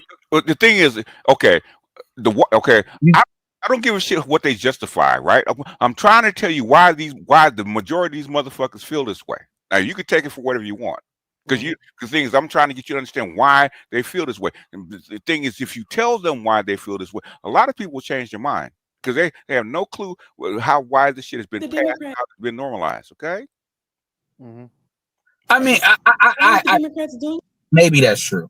Maybe that's true. If you tell them, if you give them the I've why. been doing this shit for 20 fucking years. I know it's So in your 20 years, when you explain that, do they actually they come off that shit? They have to back down because they realize that they have to start thinking about where they learned that shit from. Okay, They back down in the moment, or do they actually back down? They actually back down in the moment. Well, I don't know what they do after they leave me, but they don't bring that shit up to me no more. Because the thing about it is, when I hear that, it's like, okay, you know the game front and back. I can't get away with this no more with this dude, so I'm gonna do this before. And my thing is, like, here's the thing. I understand the why is fine, and that should be explained. But at the end of the day, this is the why is. Again, if I were to talk about, well, back in the day, men used to slap the shit out of women, and I use that as I use that like that's normal. It's a lot of bad like stuff that I'm not going to, this is our AB's platform. It's a lot of bad stuff that happens in the world that's normal to that part of the world. Everything you're saying is right on that front. My thing though, it is still if you're talking to, let me say this, I'm 30, I'm 38. A 25-year-old doing this to a man does not get to use what you're talking about as a justification. Okay. The thing is, I got basically my grandmother would have been, if she had lived, my grandmother would have been 120. Okay, born in 1910, so she would have been 115. Okay, I knew my great grandmother. Okay, so I know 8 generations. I've seen this shit, heard these stories from 8 generations of black people. Okay, I have grandkids and kids. Okay, this shit is still here, and the thing is, back then they knew where that shit came from. This generation, they just do this shit and they don't know where it came from. Like this is like these motherfuckers here, like her cussing her baby out like that about cheating on her husband. That's normal, okay, to them. So let me ask you, what do you think men should do? You didn't just like what do you? I'm not even gonna put words in your mouth. What do you think men should do? In other words, one, they're doing shit on automatic because they don't understand where the pressure is coming from and why they're being pressured and why they feel guilty about doing this shit. Okay, they don't. They just responding to what they've been taught. Okay, this thing is on autopilot. So reason I'm saying this so that this information will spread. And they said, okay, I am not going to keep doing what we have been doing for 200 years. Okay, right? Change my mind. I'm gonna do something different. And I'm not gonna let when grandma and mama come up and try to guilt me into taking care of a kid that's not mine or whatever else it is. Okay, you're talking about the men. Okay, I'm talking about the men. Okay, You see me explain this because of women? No, I'm trying to explain it. No, I'm just being clear because I didn't know when you talk about the generation, they automatically doing this. Okay, where do you think black men learn how to be men from? Okay, for the most part, or how to act in the family. They learn it from the goddamn women, from their aunties, their mamas, their teachers, and their professors. They go to college. This shit has been spread, but nobody wants to admit where the shit came from. Okay, the thing is, where this shit came from? Why this shit so fucked up? And the thing is, you have to understand that this stuff has been passed out, and this is the culture that you're in. So either one or two things: either you're gonna have to fight it, or you got to leave and go someplace else. Okay? No, because I mean, not only do they not want to know where it came from, they actually put a lot of energy into suppressing the info. They don't want it out. Of course, right? Which is what I get. Which is why I know the intention behind it. Like the history is absolutely accurate, but they want it to continue. That's the issue I have. There's a lot of people that but basically they want men to do everything and expect. This is why I always start if I do talk to a chick like about this stuff, I started there. I don't even play let's dance all the way down. I start. You want me to do everything without asking for nothing, and you want everything without doing nothing. And then they'll say no, and then I'll say prove it that that's not true. What are you willing to sacrifice any complaint you got? They never have. The thing is, if you hamstring, this well goes back to black women wanting men under them, right? And one of two things, especially when they bitch and complain, right? One of two things: either you're going to take charge and take care of the family and actually uplift this whole community, or you're going to have to do something different, right? So you have to have to train the men to do it, which you don't want to do because you don't want them to be over you, or you're going to have to do it yourself. Okay. Yeah. And it's the whole thing about this college shit. Okay. Every Sabby Sabs just did. I don't know if you're probably gonna pull up. Sabby Sabs just talked about it. I got it loaded up. That's exactly where I was just going talked about this shit. This shit has, like I said, that's why I was going. The number of black men. That's why I was going in on May, right, about this shit, about the Monahan report. They talked about this shit in the 1960s. Okay. They know about this shit. They did this shit on purpose. They suppressed this shit on purpose. And then turn around and blame us. Okay, well, they're just lazy. They ain't no good. Well, my thing, excuse my French, bitch, then go get you another set of goddamn men. Leave us the fuck alone, okay? They ain't got nowhere else to go. But anyway. I know they don't. They won't. Even if they did, they know they can't get away with that over there. What's a clip you always play, BGS? I got nowhere else to go. But even if they did, a big part of why they don't is because they can't mimic that nowhere else. They can't mimic that nowhere else. Like even I'd even be hard pressed to think they could probably mimic it. The problem with the Caribbeans is the Caribbeans are just gonna cheat on their ass up and down. The Africans are not gonna accept that because the Africans are generally more patriarchal. So even in the black sectors, they're not gonna. So what do the Caribbeans have in common with black people in America? The matriarchy, slave culture. Slavery. But the Caribbeans will break. The Caribbean men will break glass is quicker than interesting. A New York Times article, and it's kind of making the rounds. There are things that they don't mention in this article that I do have to address. So you probably heard it by now. If you didn't, check this out. At Black colleges, a stubborn gender enrollment gap keeps growing. Only 19% of students at Howard University are Black men whose enrollment levels at four-year colleges have plummeted across the board. So I want to start out by saying this before we get into the piece. It's actually not just Black men. Yep. It's men. It's all men. It's men, period. But the numbers are more significant with Black men. And we'll show you the graphs, show you what that looks like. Whose fault is it always, though? But this came up on Call-In and people were like, can we talk about the decline of college enrollment for Black men?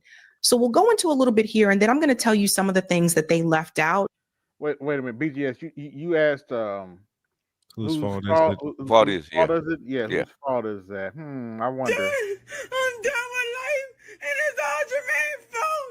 It's always Jermaine's fault. I'm done. It's always Jermaine. As to why this is this time. It's always Jermaine's fault. Shout out to Mississippi Delta. I went to college there. There were 9 BWs to every black male. I believe it. Nothing new. Nothing has changed. In Mississippi, Georgia is a Gen X. I think he's Gen X, if I'm not mistaken. And to Sammy's credit, she said the same thing in the video.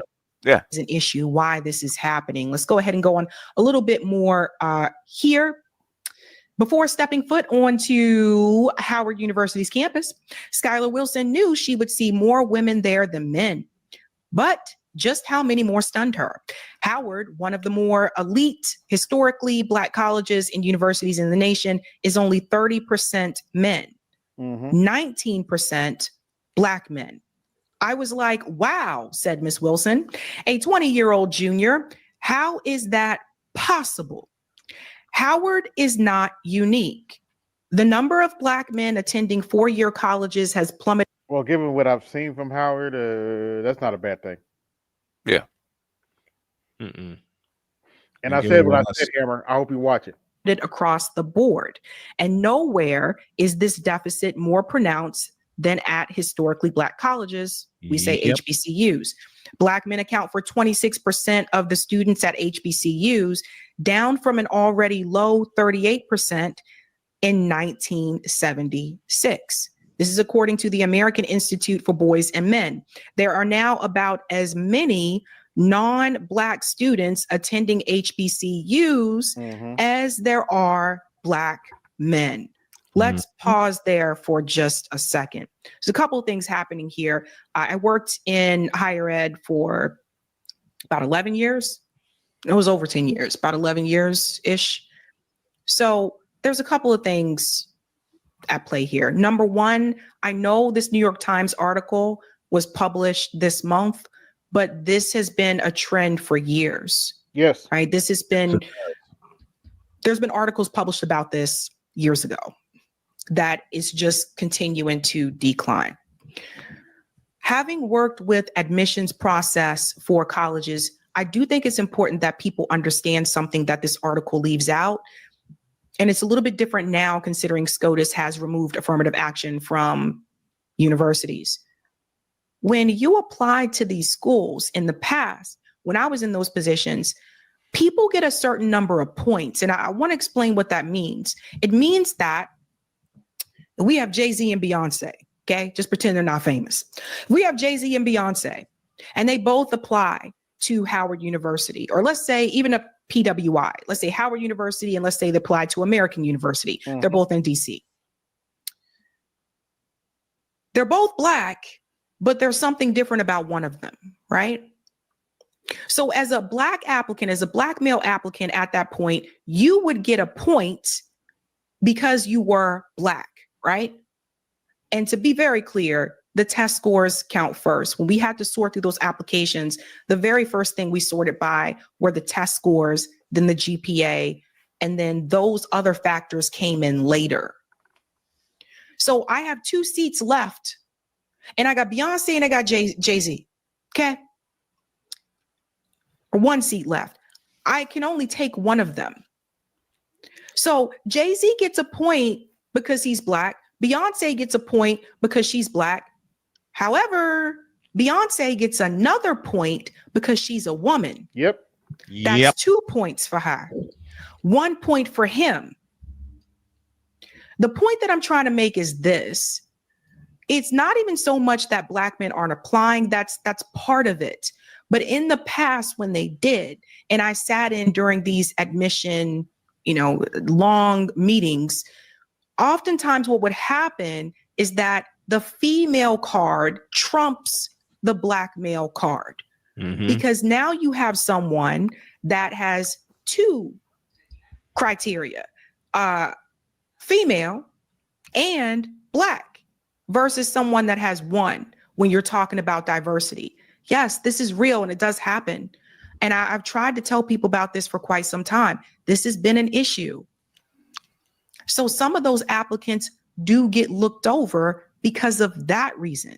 That's one part of it. Let's get into a little bit more. The decline has profound implications for economic mobility, family formation, and wealth generation. Raj Chetty, a Harvard economist, goes on to say, that the causes are many.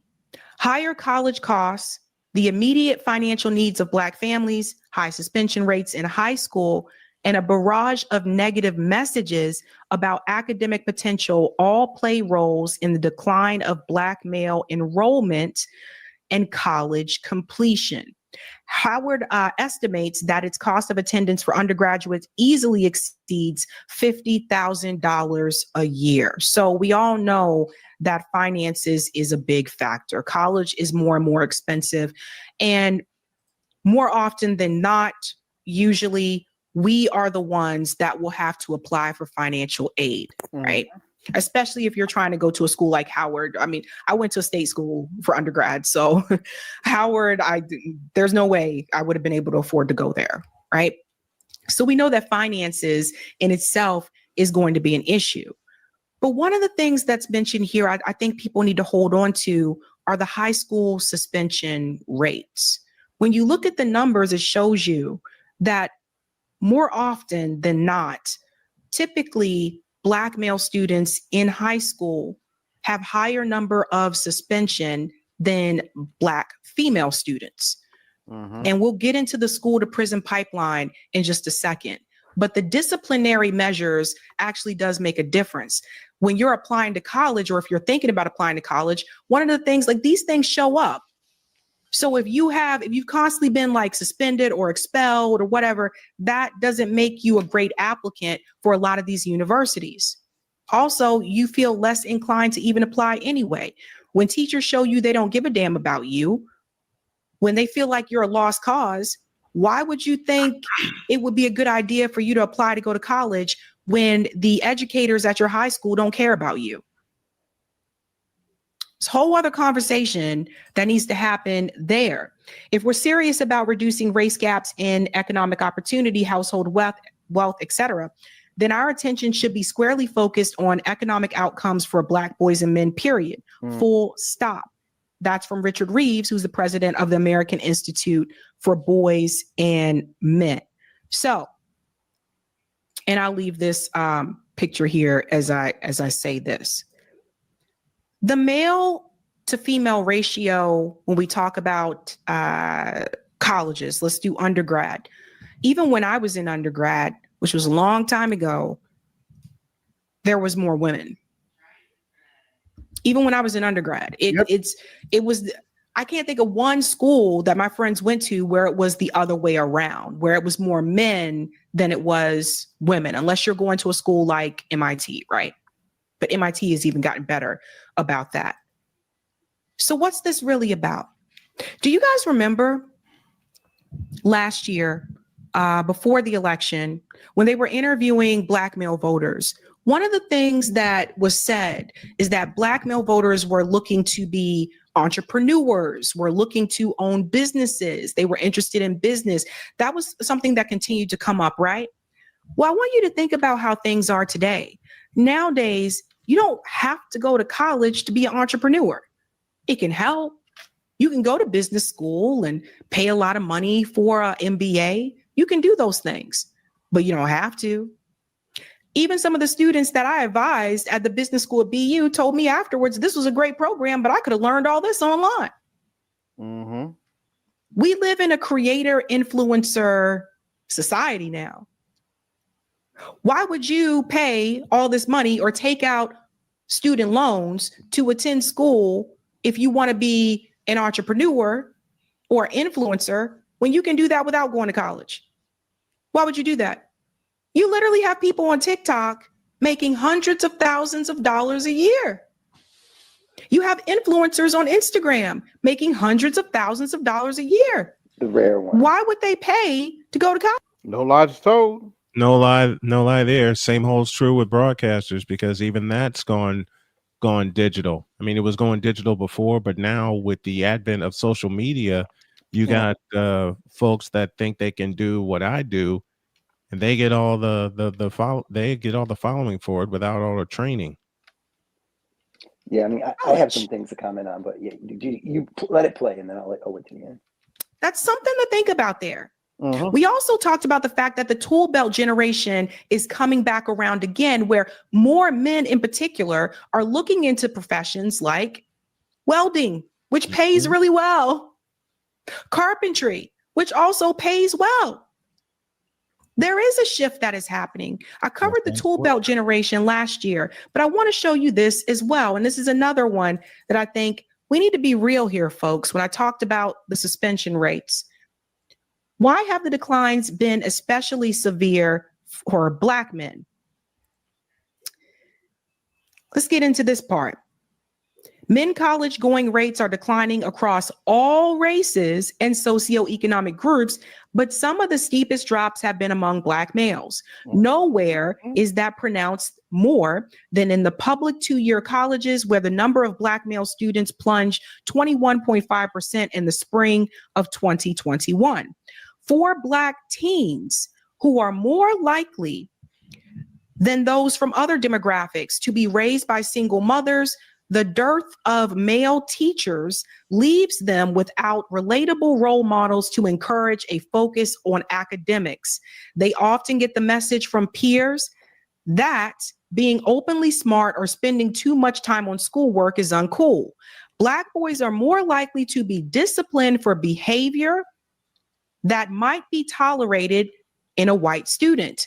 Those who attended under-resourced schools are less likely to have access to college preparatory courses and college guidance. If they do make it to college, they're more likely to be diverted to remedial classes that could discourage them or slow them down. And then I'm gonna get to the pandemic part here in just a second. This is especially important. School to prison pipeline, folks. Who was usually a part of the school to prison pipeline?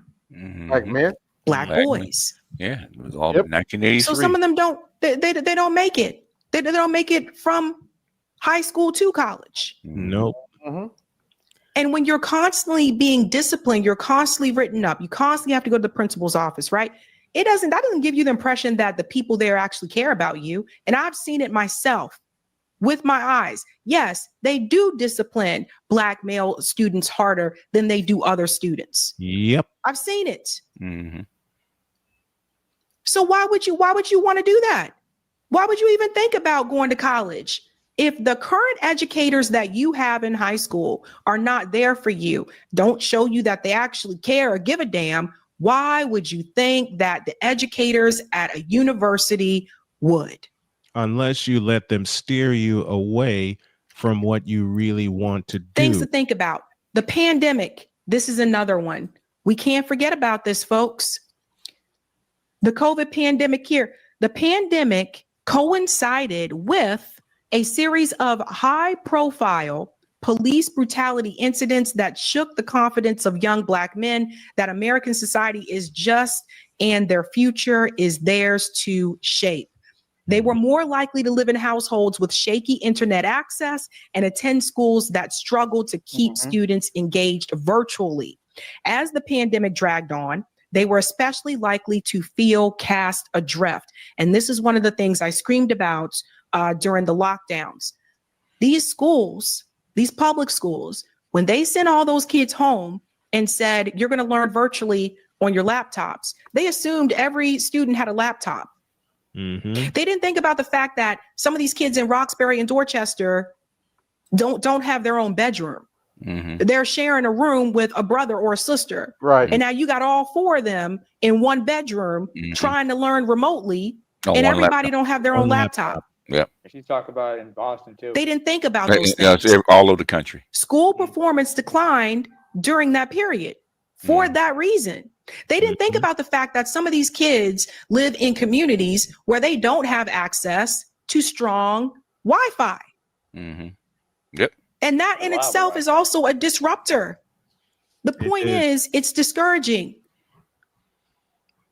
The point is, it makes you feel like you're sitting there, you're trying to learn, and you can't even hear what the teacher is saying because the connection keeps getting lost.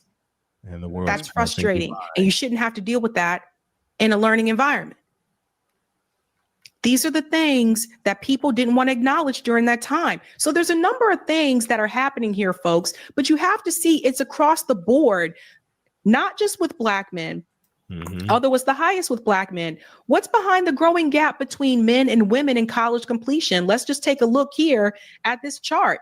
This goes back to even in 2021. That's why I told you it's not new. Women in the US are outpacing men in college graduation.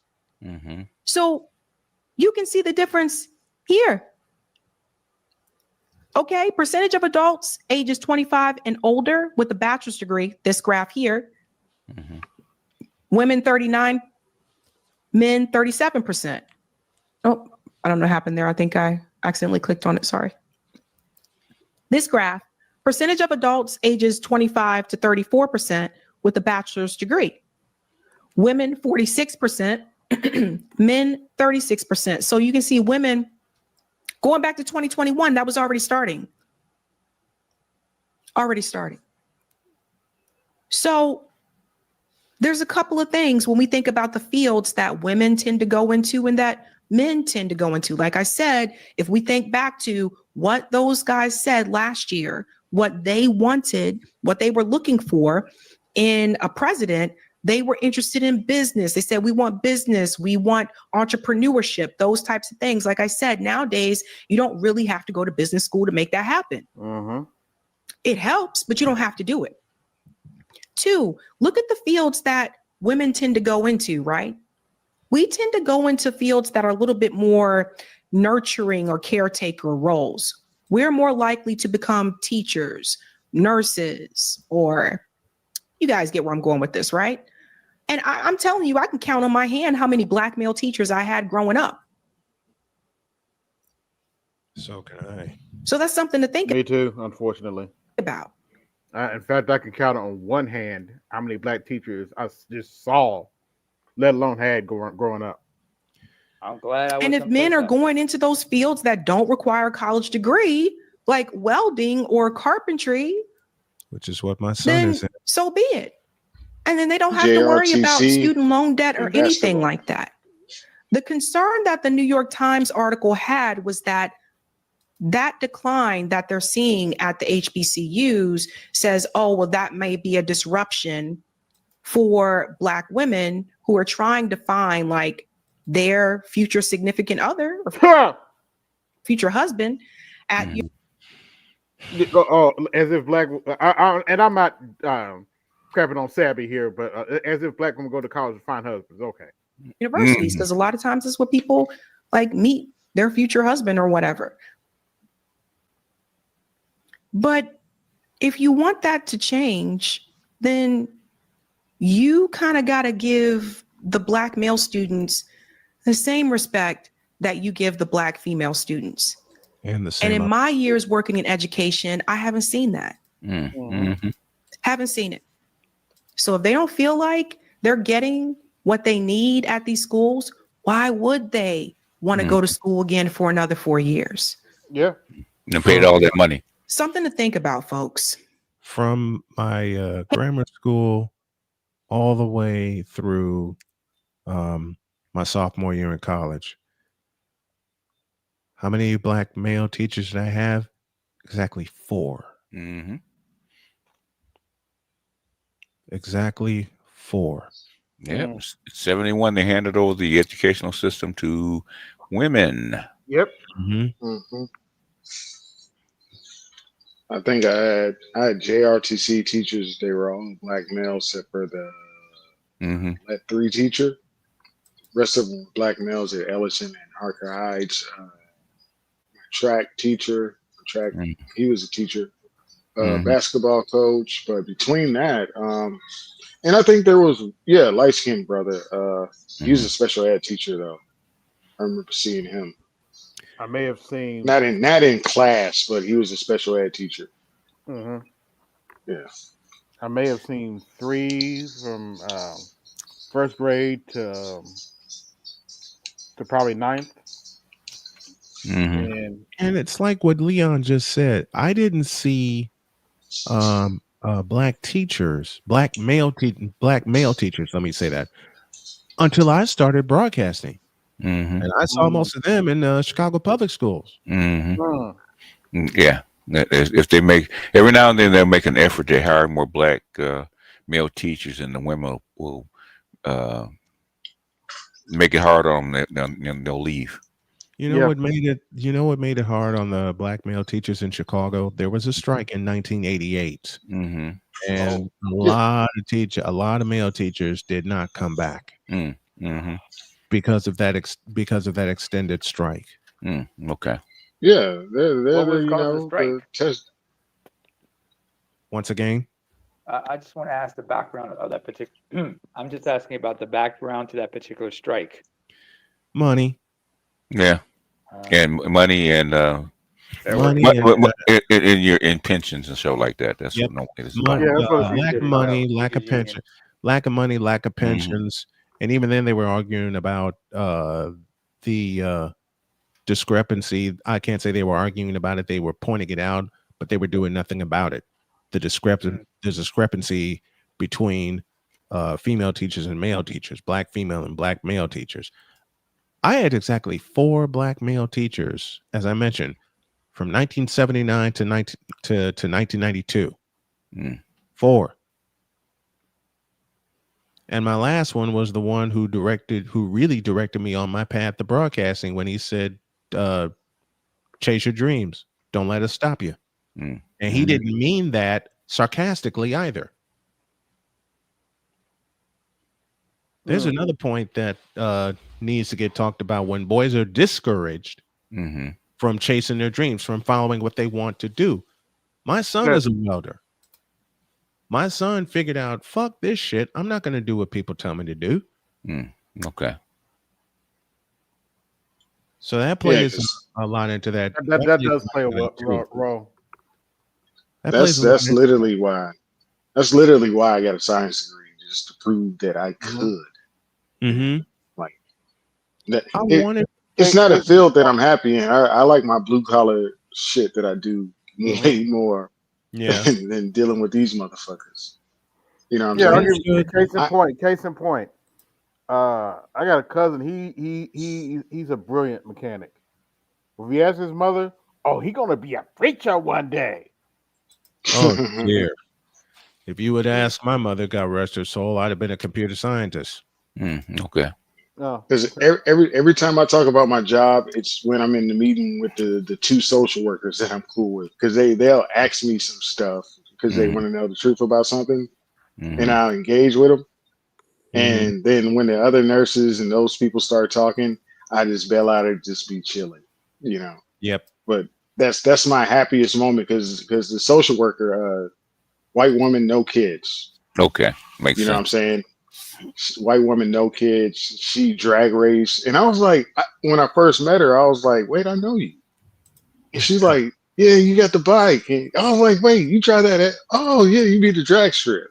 So she already, you know, and she got a black guy that they don't want no kids. So when she asks me questions, I engage with it. But outside of that, man, I'm just there for the money and because my schedule is right. Now moving on a little bit. What about? Let me say goodnight and crash because we're going to my in-laws tomorrow for Easter. Oh, okay. Right, it is Easter tomorrow. Yeah. Have a good one and happy Easter. Happy Easter to everybody. Resurrection Sunday for some people. Do me a favor.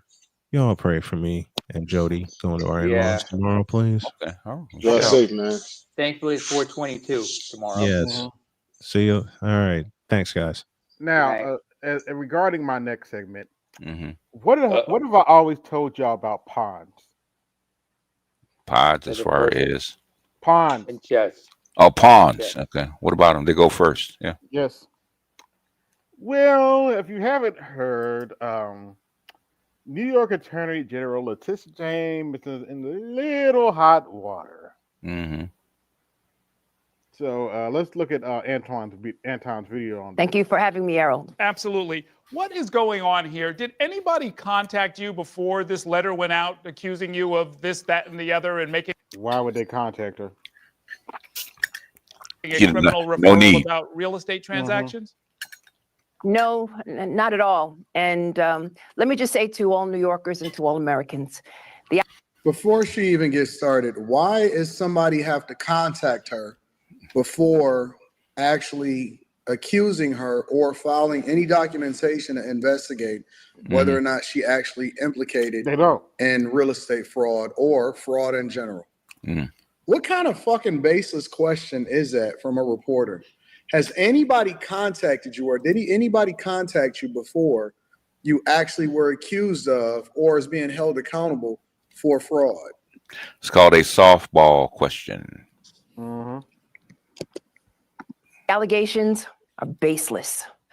The allegations are nothing more than a revenge tour. And as you mentioned, my office was whose fault is that? Successful in securing a $454 million judgment against Donald Trump and others for exaggerating the value of his assets. He engaged in a pattern and practice of fraud. And not according to the banks that he got the loans from. They actually said they made money on the deal and they would do business with him again. So, and she's actually showing how delusional she actually is. But anyway. The interest is accruing each and every day while the case is on appeal in the first department. Oh, by the way, what she's not to tell you, in the appeals court, her side was begging not to have their license revoked because the case was that bad. So it's important that individuals know that this is nothing more than the continuation of the tour. He went after law firms, universities, immigrants, women. Thousands of federal employees right now are unemployed. Our government is in chaos and in disarray. Medicaid, Social Security. Where did he go after Medicaid? CFPB, and the list goes on and on and on. And as you know, as you mentioned, each and every day, my office is leading the fight against these executive orders, which have no legal import at all, have no legal significance. And we are standing up for the rights and privileges of New Yorkers and Americans. I will not be silenced. I will. Oh, but you're standing up for the rights and privileges of an illegal alien that might be tied to MS-13 too, right? Yeah. Who was, here's what nobody's talking about. He was arrested and he had wads of cash on him. There's only one group of people in the it's 2025. There's only one group of people that carry wads of cash on them. Yeah, there's a reason they're holding up his return. So, but they won't bring that stuff out because it doesn't fit the narrative. Will not be bullied. I will not bend. I will not break, and I will not bow to anyone. We'll see. No one is above the law, including the president of these United States. And neither are you. And neither are you. Let me including Letitia James. Listen, when she's saying all of this, she's basically trying to give herself a motivational speech. If, in fact, the allegations are true, and if you did list your father as your husband in order to try to get approved for something that you was not qualified for, and then on top of that, if you did designate this unit as a 4 unit instead of a 5 unit in order to try to circumvent all of the other processes when it comes to being listed as commercial versus residential and all of that stuff that you're being accused of, then you got to be held accountable for it. What Democrats and what people that are guilty, more importantly, try to do is they try to divert your attention away from what you're being accused of. If you are being accused of fraud, then that has nothing to do with what Trump was elected to do and removing illegal immigrants that's not supposed to be in this country. Oh, and by the way, for the record, Republicans do this all the time. Out of the United States of America and telling them to come in the right way, because even people that are immigrants that came into the right way and are legal citizens of the United States of America don't want them here, because it then makes the process less genuine for people that are doing it the right way.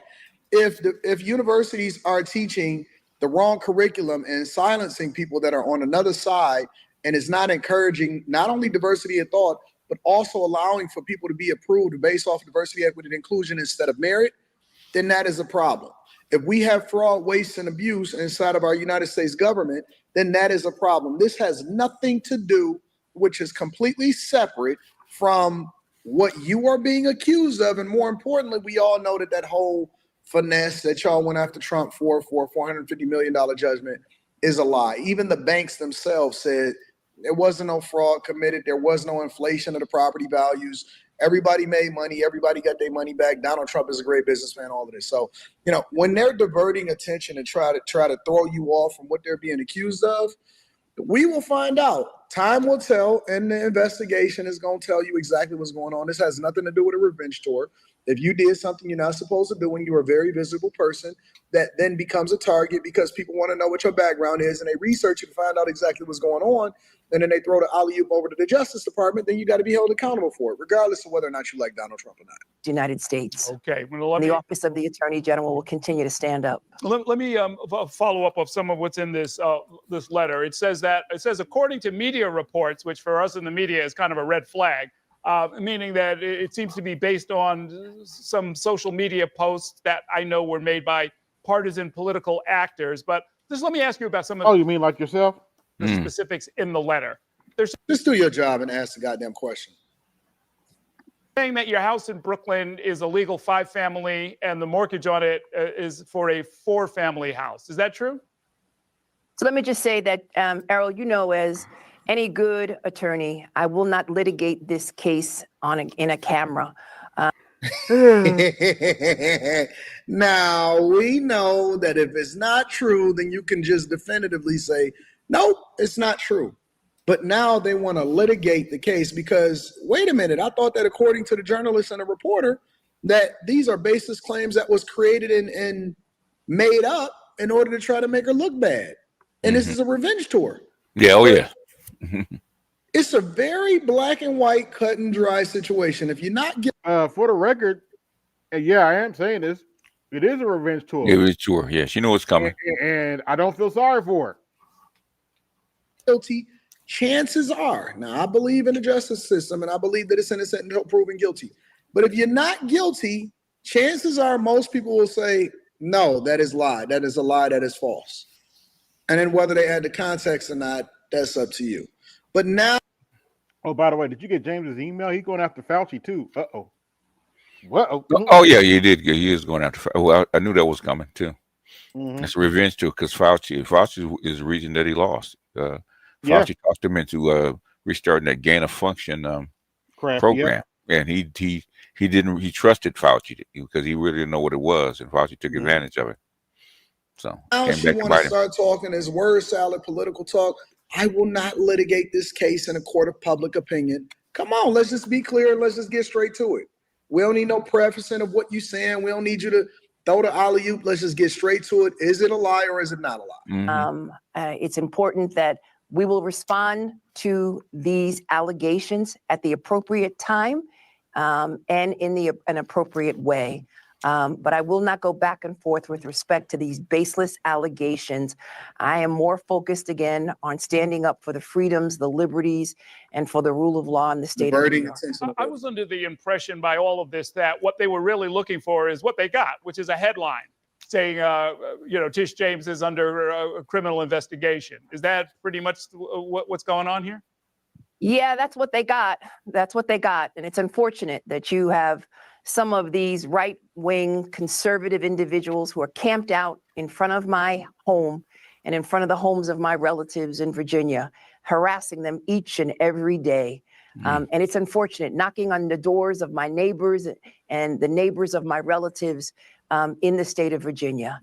And it is nothing more than a headline, nothing more than, again, retaliation against all of the actions that I have taken successfully against Donald Trump. Yes. Okay. Well, yeah, as you know, members of the New York press corps are not shy about this stuff. And believe me, we'd be there in the hunt if there was anything to hang on to. I didn't find very much.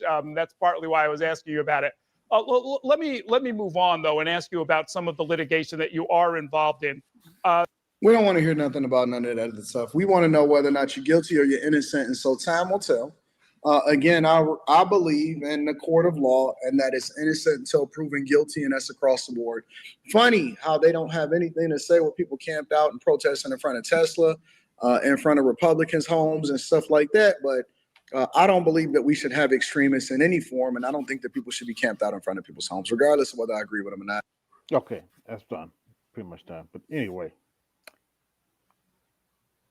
Yeah, Letitia James decided she wanted to be a pawn, and she fucked around and found out the pawns go first. No, oh yeah, well, they thought they had him. Yeah, they thought they had him. did. Turns out they didn't. No, well, he crawled up out of the pit. Okay, they didn't expect it. So now what? Yeah, the other old man asked him, "Why'd you turn your head?" Why you turn your head? Oh, he came out and called us colored folk, but you know, Who? somebody left biting off the leash for a little bit.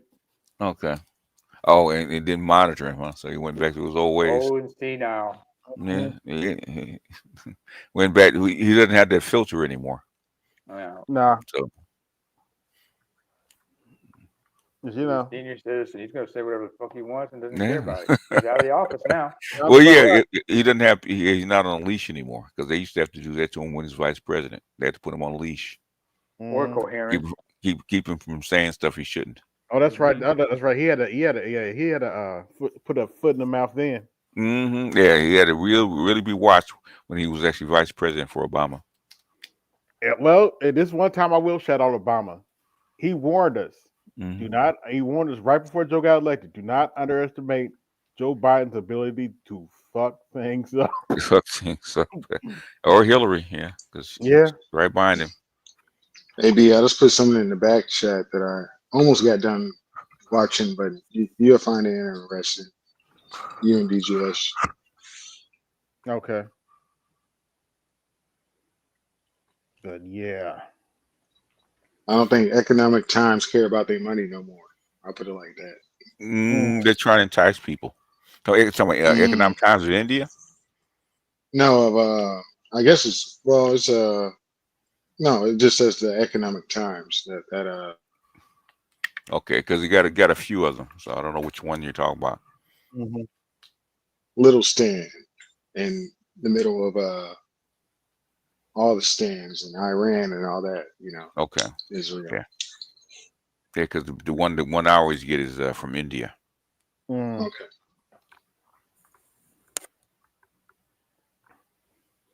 But yeah, I'm probably gonna chill out, watch the replay of WrestleMania Saturday. Oh, you still got day. You got day 2 as well. Night 2. Yeah, I already saw that. Apparently, Paul Heyman's with Seth Rollins now. I guess. Oh, he double crossed everybody. He double crossed. Oh, dun dun dun. My stepdad was watching it when I picked up my son. I gotta go back and I watched part of Michelle McCool's speech. That's the Undertaker's wife. At the Hall of Fame. You saw the Hall of Fame ceremony, huh? Yeah. Okay. Good to see Lex get in. Despite his problems, he deserves to be in the Hall of Fame based on his career. Yeah, overdue. But yeah, Undertaker introduced his wife. He even came out to the bell. Yeah. And then said, "All right, that's enough. I told you I ain't going back to that character no more." Yeah. Don't forget the natural disasters got inducted, and of course earthquake and rest of power to that dude, man. That dude was an athlete because he's 300-400 pounds to move like that. He was a sumo wrestler. They're all athletes. Yeah. No, I mean specifically Earthquake. He competed as a sumo wrestler before he went to pro wrestling, and the reason he was blackballed in sumo wrestling is because he had a tattoo. Oh. In Japan, tattoos is a big no-no because it's affiliated with organized crime. Oh well, yeah. Hey, what's going on, JX? What's up? What's up? Zavi, what's up? I just came up because I heard you playing that Joy Reid. I'm not Joy Reid. Savvy Sabs. Savvy Sabs, yeah. Yeah. That video was insane to me. Or not the video, but the topic. When I heard about it, I was telling somebody about it when it first popped off on Twitter, Yeah, they were going off of Howard University, which is like a terrible example. It's one, overpriced, two, it's like doesn't really have. I could be wrong on this. My suspicion is they don't have a lot of majors, nor a campus that targets nor tries to appeal to Black men. So like for them to go off for Howard, especially off the price point, you wouldn't really get a lot of guys there. I think their starting tuition might be around somewhere between 50 to 60K. So yeah, I mean, for Howard, Jesus Christ, it might. I could be wrong on that. It is high. It is high. It's been high. It's not. School year or per semester, 50K. It's probably per school year. I'm gonna be honest, man. I don't know. You might as well go to Harvard for that kind of money. I could pull it up on ChatGPT if someone wants to be like autistic about the numbers. I'm just saying I've graduated not too long ago, so I remember. Put it like this: thanks. All right. When I was in school, or when I was about to go to college, I remember that there were kids that got into like Temple University in Philly. They did not go because their parents told them straight up, like, I'm not going to be able to afford this. So they had to go to in-state schools. So my point being, when people talk about like, let's hear some of these chicks and they talk about like the guys that don't go to school or whatever the fuck it may be. A lot of the times it's not because of their lack of education. I mean, there's that, but a good chunk of it also is the fact that they just straight up couldn't afford it. Like most schools around the US aren't really charging low prices anymore. They mostly are just like for-profit businesses, even if it's a state college. It said it's 44K. Yeah, that it's high. So it's high. I'm probably not communicating clearly. My point is, just to end this ramble, it's one, I think half the degrees, if you check those women, were probably bad degrees. And then two, that probably shit some of them have, I would guarantee you up to 50K plus in student loan debt. And number three, only 50? Come on, man. I know chicks with 100. I said baseline. Yeah, baseline. Okay. I'm saying baseline. I remember because I have a fairly low. I have like a car payment for my student loans, and I went to a state school that was cheap. I remember a lot of kids brushing by the cost because they wanted to go to a sexy school like New York University was like that, and USC. NYU. USC was high when I went. Shit. It was USC came to my high school, and I asked them about some prices. And they decided they did like a Cory Booker dance. They were like gave me some whole song and dance about LA and it's once in a lifetime opportunity. The only way a Black kid should go to USC is if you're a hood kid and they're giving you. I think they give you, if you're a hood kid, because they're trying to do community outreach. I think they actually give you, back then it was like 40 grand, 50 grand in grants just to go, and it's probably up to 100 now because you got to understand USC is right in the middle of the hood. So I know. It used to be what the hood is, but until they bought it all out. But but that's why they did it. But other than that, man, USC USC when I was in the 70s, USC was like 20 grand a year, and that was in the 70s. So you know what it is now. 70s, yeah. Excuse me, master teacher. To compare and contrast, how much was it used to be called a University of Spoiled Children. Go ahead. To compare and contrast, you mentioned how much USC cost. How much did UCLA cost at that time? UCLA is a state school at the time. UCLA per year was like what was it? 3 grand. The state school, and I went there for a semester, but I was on a scholarship, so semester, and then and I also went to Long Beach State, and Long Beach State was like for a whole year. Long Beach State was like $1,200 back then. I would say the only school nowadays, because when people talk about college, like if you're, I would say over 35, the prices are definitely, they were already high when I was younger. I just know like being in my late 20s when I was going, they were higher than what other people had because I have an older sibling that's in her like late 30s. So I've seen the difference in pricing. The only school system I know of that was cheap when I was in college was honestly the New York system. And I think maybe a few systems down south, but the rest of them, people were paying like a lot of money, a lot. So USC is 95. That's per year. 95K right now. Yeah, 95K per year. Yeah. So since you're on the West Coast, you might not be familiar with the New York system. New York has like a state campus system, and they have a city system. And you've heard about the city system because you've mentioned it before. Yeah. So like you can go to a CUNY if you live in New York. You can probably go to a CUNY for like 5,000 to 7,000 per semester.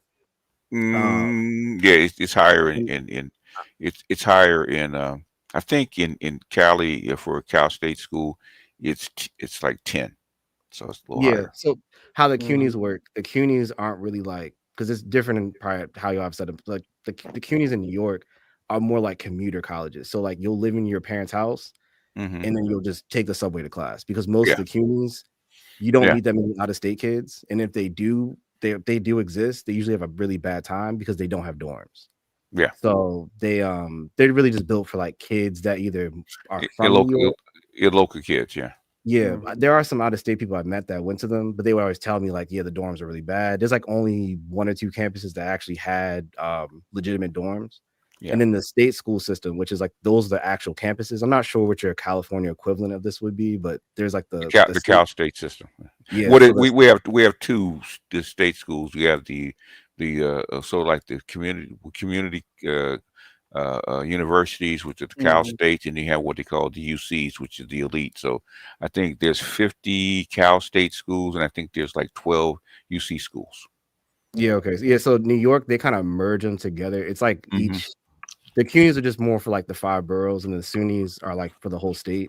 But there's like different tiers. Regardless of what I'm saying, most of the time for both systems, like the Cuomo's, and actually when I was there, Cuomo, he did a program where like if you were from New York, you could like do 4 years at the SUNY, and then if you spent another 4 years like living in like Buffalo or something, they would just like give you free tuition after that. Oh, okay.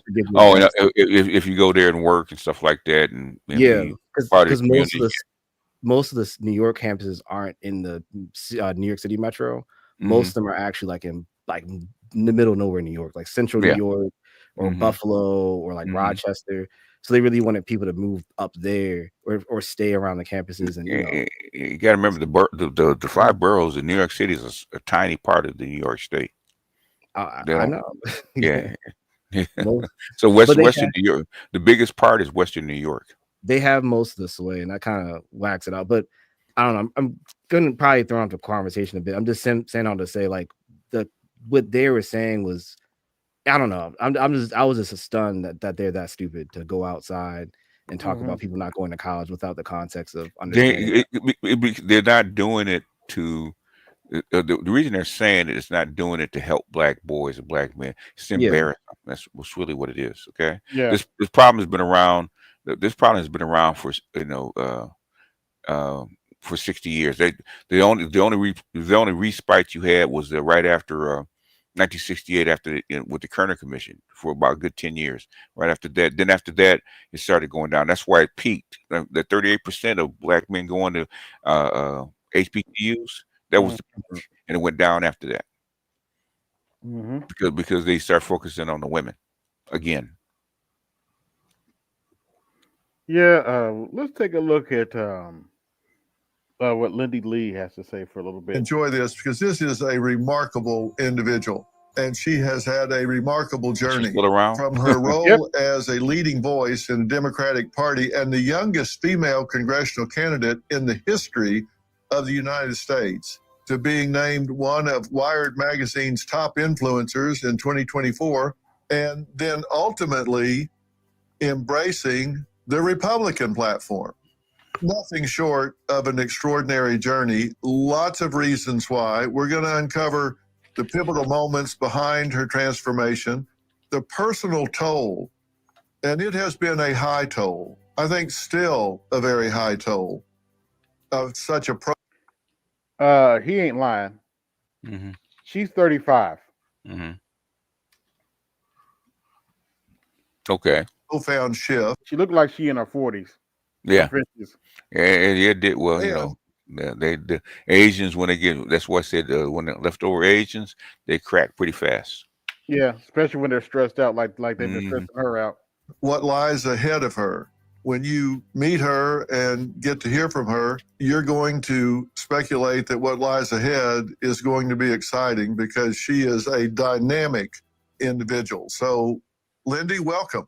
Dr. Phil, I think that was the best introduction I've ever gotten in my life. Thank you so much. You're almost bringing me to tears. I've watched you since I was a kid, and I never would have imagined today. Well, you've always she's from my generation. been a shining star in my world. So thank you so much for having me. Here we are, and thank you for doing this. I'm very sincere in everything that I say. I mean, you're just 34 years old.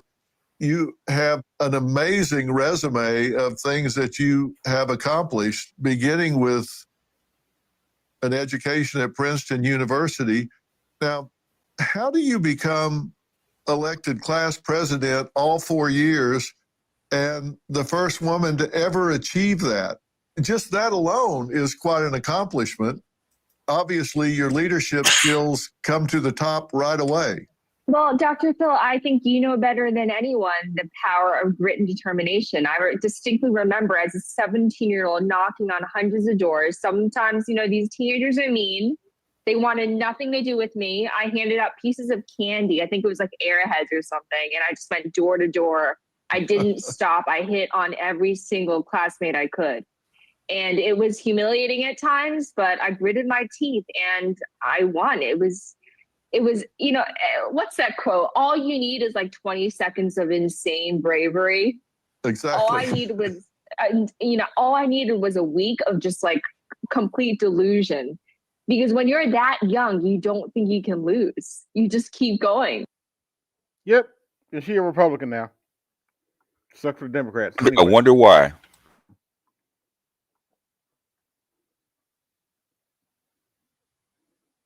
But yeah,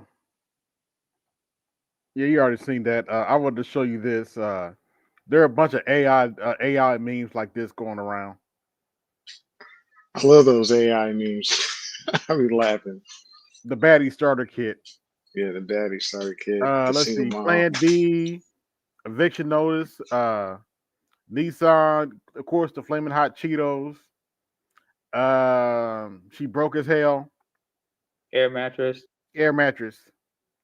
And my personal favorite, the warning the warning sticker on the bottom. Accountability not included.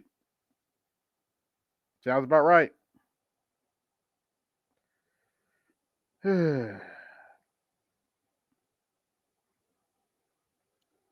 Well, it could have been worse. Yeah. There was another one I saw. I think it was posted by Compassionate Callous. Mm-hmm. And it was a different set, but it was funny as hell. Yeah, me and BGS got in a little tumble with the code breakers yesterday. I just didn't feel like talking about it. Why? I mean today. Now, you know what, AB? What? You know what you remind me of when you say you guys, you and what's your name, and BGS went to deal with the code breakers? You know what it reminds me of? What? I feel like I start to imagine what it's like to, I can relate to Wise El Jefe. Whenever Snowman or Cole Johnson be perusing in social media and keep crossing paths with bronze sexuals. Oh, well. What I tell you? Pretty much, yeah, pretty much. That accurately describes it. In fact, we're tired of dealing with it. That's why I didn't mention it. Between y'all, Hammer, Big J, Triple X, Code Breakers. What in the Rick James? Y'all should hear my interview with Big J, Triple X. It's so funny. I was making them agree with me so much that it was cringy. And I don't care if he hears it. I'll say it to his face. He's too stupid for me to because I tried to listen to one of the streams yesterday, man. I was just like, I'm losing brain cells. I need to go read something. Read something, man. AB, I'm going to tell you this one time. What? As Eddie Griffin once said, Eddie Griffin once had this quote from his grandfather. He said, "There's certain people in this world that deserve a whole lot of leave alone." For various reasons.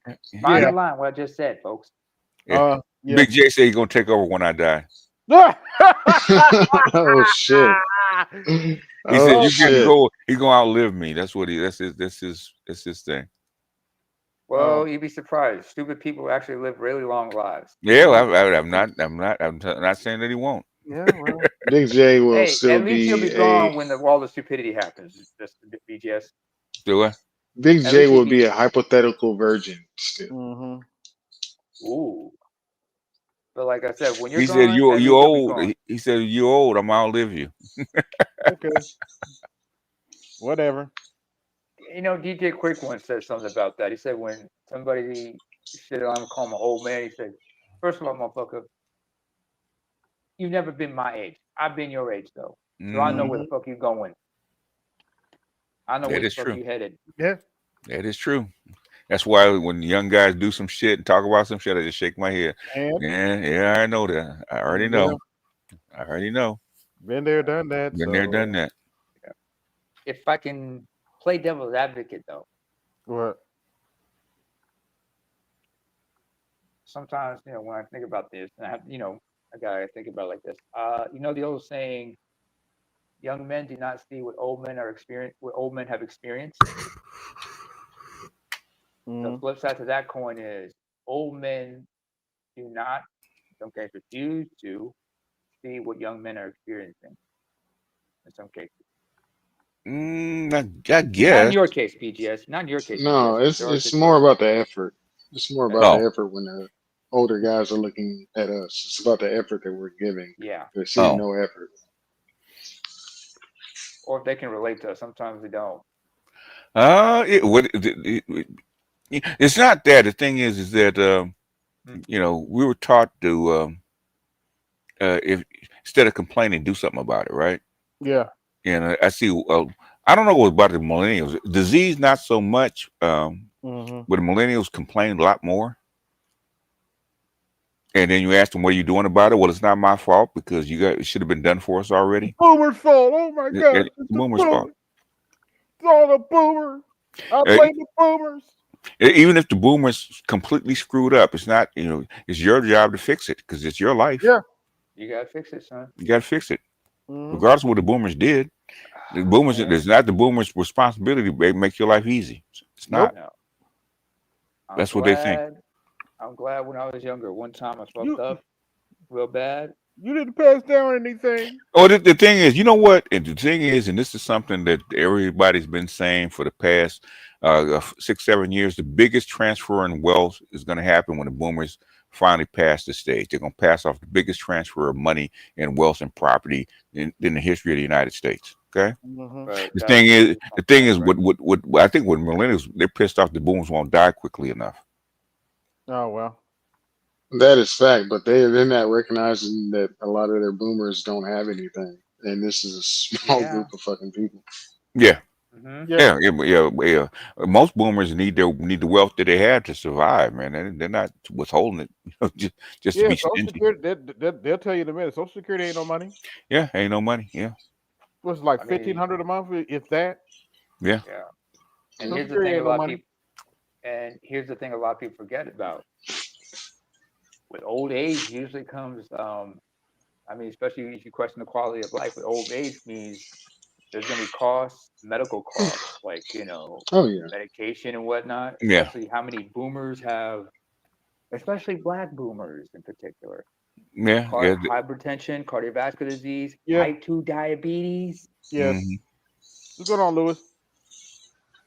I'm gonna go in and roll out because I'm tired as hell. I'll let your brothers. Get your All rest, right. brother. Yeah, you got to go Easter egg hunting tomorrow. Yeah. Oh, that's right. Hey, Leon, stay off the Henny. What's going on, everybody? Hey, Louis, what's up? Just got off for work. Yeah. Oh shit. For you. Yeah. I called him earlier. He said there was a mess at the store. Oh yeah. Damn. All the ratchets came in right before. Easter. Yeah. Yeah. They hams. Damn. They were arguing over freaking hams and turkeys. Yep. Oh, yeah. shit. Oh, who got the last ham with turkey, huh? Damn. Yeah, they planned it the last second. Yeah. Girl, I wasn't gonna cook, girl. Girl, you should go on and cook. Yep. Oh, girl, I didn't want to cook. That means I got to run to the stove. and they were doing the scams like store I work for. You spend so much money, you achieve points, so you get your free ham with turkey. Okay. Right. And the scam is they go to another store, redeem it, but then come here like, oh, I never redeemed it. And Uh-oh. Did he go out? Louis, I think you went out for a minute. You went out, Louis. Oh, my bad. When the screen goes off on my phone, it cuts off. But they try to get over with the redeeming of the code, so they'll go to another store, redeem it, then come here. Like, well, I never redeemed it. Oh, yes, you did. It's right here. Because their cards is linked to their phone numbers. So, dummy. They do it every Thanksgiving and Easter. I'll tell you, I'm glad I'm up here because what was it? For the Easter holidays, they said that the stores would be this whole entire week. The store was going to be open from Monday to Wednesday for regular times, and then the rest of the week was going to be closed. And then on Monday, it's going to be open for like half a day. So I did You all get the mine day for, off like, today, on don't you, Wednesday. Louis? Yeah, No, I'm off on the Sunday. Yeah, because Okay. the store is closed. Sunday. So we're closed on Easter Sunday. So Okay. I'm gonna be watching WrestleMania. So Oh, good grief. No, he's right. Hey, me too. We ain't gonna spoil it for. I ain't gonna spoil it for you. What happened tonight? Before when I go in the house, I'm going to put the tonight's part 1 of WrestleMania on 2X and watch it and watch the Hall of Fame. But tomorrow I'm going to watch WrestleMania live. So Hey, don't forget about NXT Standard Delivered. They had it tonight as well. Okay. Check that out. That was kind of pretty cool. And yes, for the record, we know wrestling's fake, but we like to watch our soap opera too. Damn it. Yeah, they don't want that, you know. Yeah. Hey, same thing when we're watching either Empire or Power. That's our soap opera. Or if we need some fuckery, we can always go on Netflix and watch Chappelle Show. Actually, there's some fuckery in WWE too with the Naomi and Bianca Belair story. That's some fuckery right there. Jade Cargill. And Jade, that's some fuckery right there. That's some black fuckery right there. Shout out to Naomi for paying homage to her father-in-law, though. I did it for you, Bianca. I did it for The Rock. Yep. I did it for The Rock. Oh, yeah, shut up, you thong-wearing fatty. That's that's her father-in-law. Yeah, I know. Why is this cat? The most famous ass in WWE history. Yeah, that's true. A lot of people went up that ass too, unfortunately. Damn. Hey, you remember back in the 2000s, remember he had those jean suits called Rikishi Fatwear? And on the back it said, back that ass up. I was wanted to get those jean suits, man. I hope one that had something for my size, extra skinny. Okay. Yeah, well. Shout out to Naomi and Jade, because I was watching Elimination Chamber. I never seen an ass whooping look so sexy. And don't forget about Bianca's reaction, how she sold the reaction like, what are you doing? No. And BGS disappears. Yeah. Louis? I just want to ask him about his avatar. Yeah. What the hell is with the clean shave Mario, and where the fuck is Luigi? Oh, it was on DreamPix app. You take your picture and you make a Mario app icon out of it. With no mustache, man. That's like that's like Steve Harvey without a mustache. Ooh. Well, Ooh. I'm clean shaven, so. Yeah. Well, luckily you can look good with clean shaved. So yeah. But it's Mario. You need a mustache. It's to be Mario. And don't forget Luigi. I made it because me and my boys was on the phone. We were talking about that bullshit with the Switch. Oh yeah. The Switch too? How the games are $80 and shit, and $90 for like the physical copy that doesn't even have the thing on the cartridge. Yeah, it's just a key code. Nintendo's gonna cause it's gonna be ironic that Nintendo saved the video game industry Yeah. From the first video game crash. And now they're going to cause it. Just so they can reset it. And Mhm. Sony is not doing any better, or Microsoft for that matter. Well, Microsoft is doing what they're doing. Well, when I built my PC, look, because of the shit that they're doing, that's why I don't mind pirating games. So, or you could get Steam and get games on sale, but you know. Yeah. Yeah. Steam, What's up, Edward? I got to go through. I'm finally gonna try to go through Old Republic. Star Wars Old Republic, the MMO on my Have PC. fun I with just it. downloaded a couple days ago. All right. Well, I'm doing Monster Hunter right now, so. Mm-hmm. All right. Yeah, I'm doing. I'm also doing another playthrough of Mass Effect. Which one? The first one, or? Well, I got the Legendary Edition, so I can go through all three. Okay.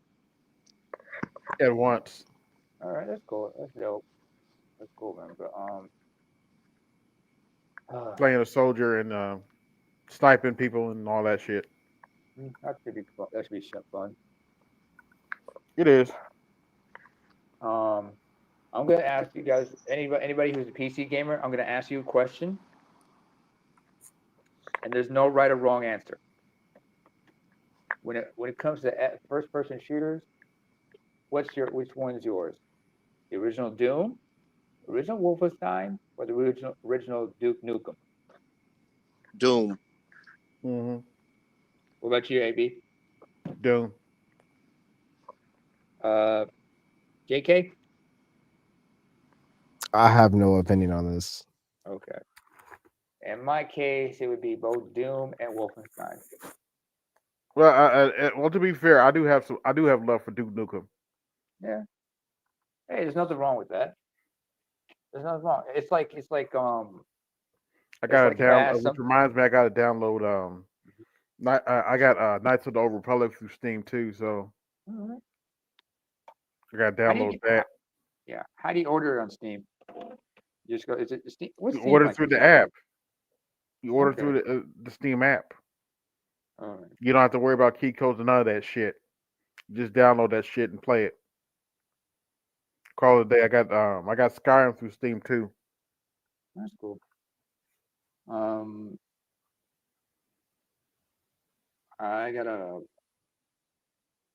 got one of my mates in the UK, and well, I'm strictly a console guy. Okay. Yeah, no, don't blame me. Don't pick on me like that. Come on, Tito. Don't pick on me like that. What are you talking about? I got my Xbox loaded up right now. All right. Gonna probably watch a movie once we get finished here. Yeah. And by the way, y'all might want to wish me luck, even though I don't need it. Come Tuesday, I'm going to the hospital. Why? Y'all remember a couple years ago when Art Edmore was running the Colosseum and our man Herbert was like giving us the heads up to go get colonoscopies? Okay. Because what he said? Yeah, finally going to get mine done. Okay. Good luck. Yeah. I just hope, even though I know it's not going to happen, I just hope it's not going to be like that one episode of My Wife and Kids. Okay. Just stay calm and get through it. No, it's okay. I've been through this before, so I know I'm gonna be all right. Okay.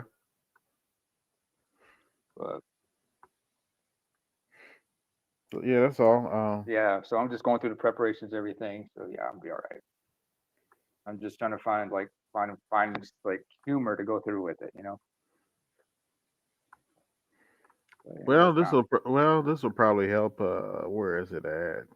Here we go. What in the all types of blue hell?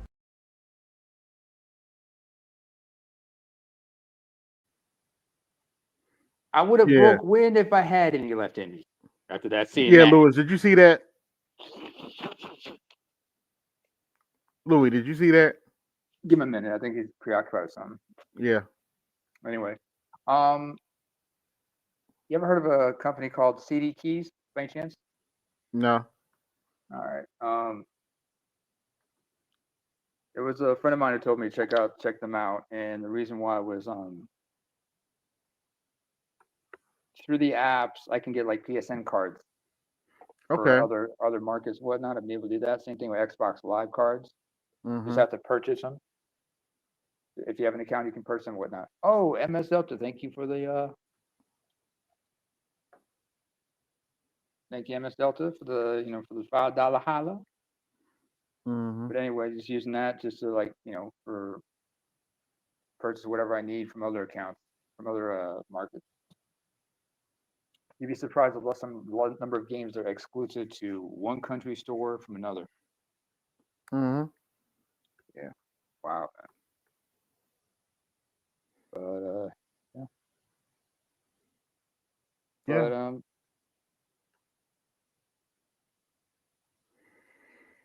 But y'all not pick. I don't know if I would pick up. Lamont Sanders asking, y'all not picking up the Switch too?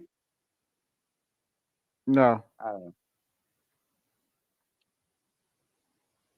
I might pick it up if the other games are cheaper. If Mario Maker 2 is cheaper. Depends on what Mario Maker 2, because I've always wanted to play. I've always wanted to create my own Mario levels. It's me, Mario. It's me, Mario. In fact, let's have a little fun here. We're gonna probably end a little early, but let's have a little fun here. Let's see. Let me show the Mario speed run. This is hilarious. Come on, where's it at?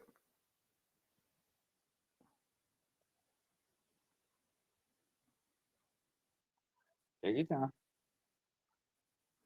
This is some funny shit.